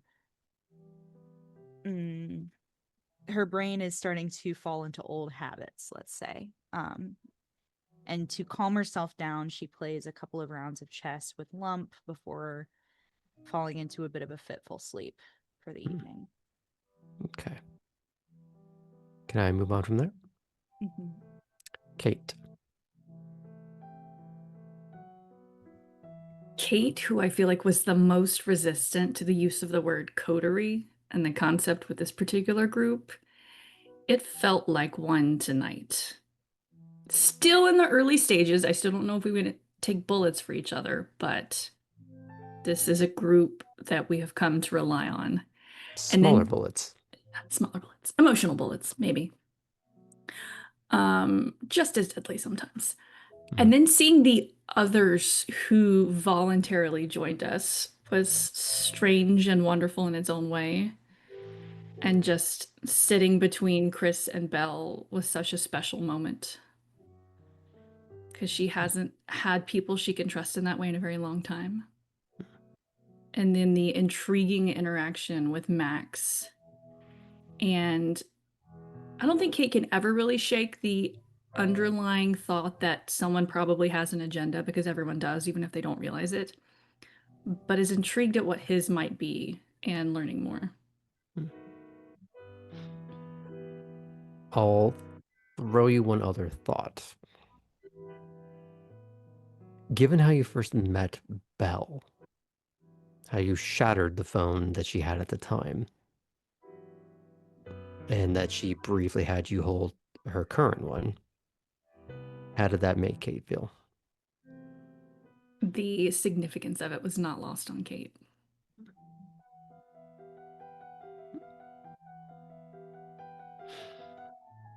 Is there anything else you'd like to add before I move on? Okay. Last but not least, Cora.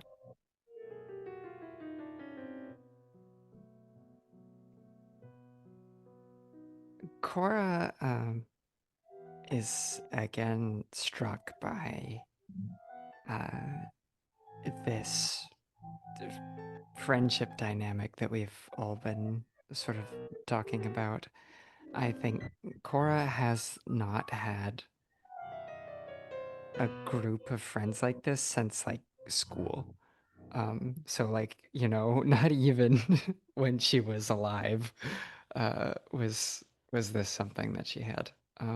So that just it feels really, really good. And the notion that Kate kind of helped to have gel a little bit in her head tonight too, that, you know, she's that maybe something was really kind of clicking for her with feeding in this like sort of more physical, more rhythm and music focused environment where she can let her brain power down just a little and express herself physically instead seemed to be really, really great. So she's excited to explore that a little bit more. Is that like final little exchange with Chris illustrated while she was being illustrated, which was also just really wonderful. So You admire being admired. I admire being admired. Okay. If there's nothing else from anyone else, a reminder to check in at Top Down Tabletop for Dreamy's game on Tuesday. We do not have a game tomorrow night, as Age of Innovation will be taking a break. We might be taking a break as well next week, as we might have a couple of people missing. We'll see. But check our socials, check our Discord for updates. And if you're a little bit behind, there's always YouTube to catch up on previous episodes. Until next time, thanks for watching.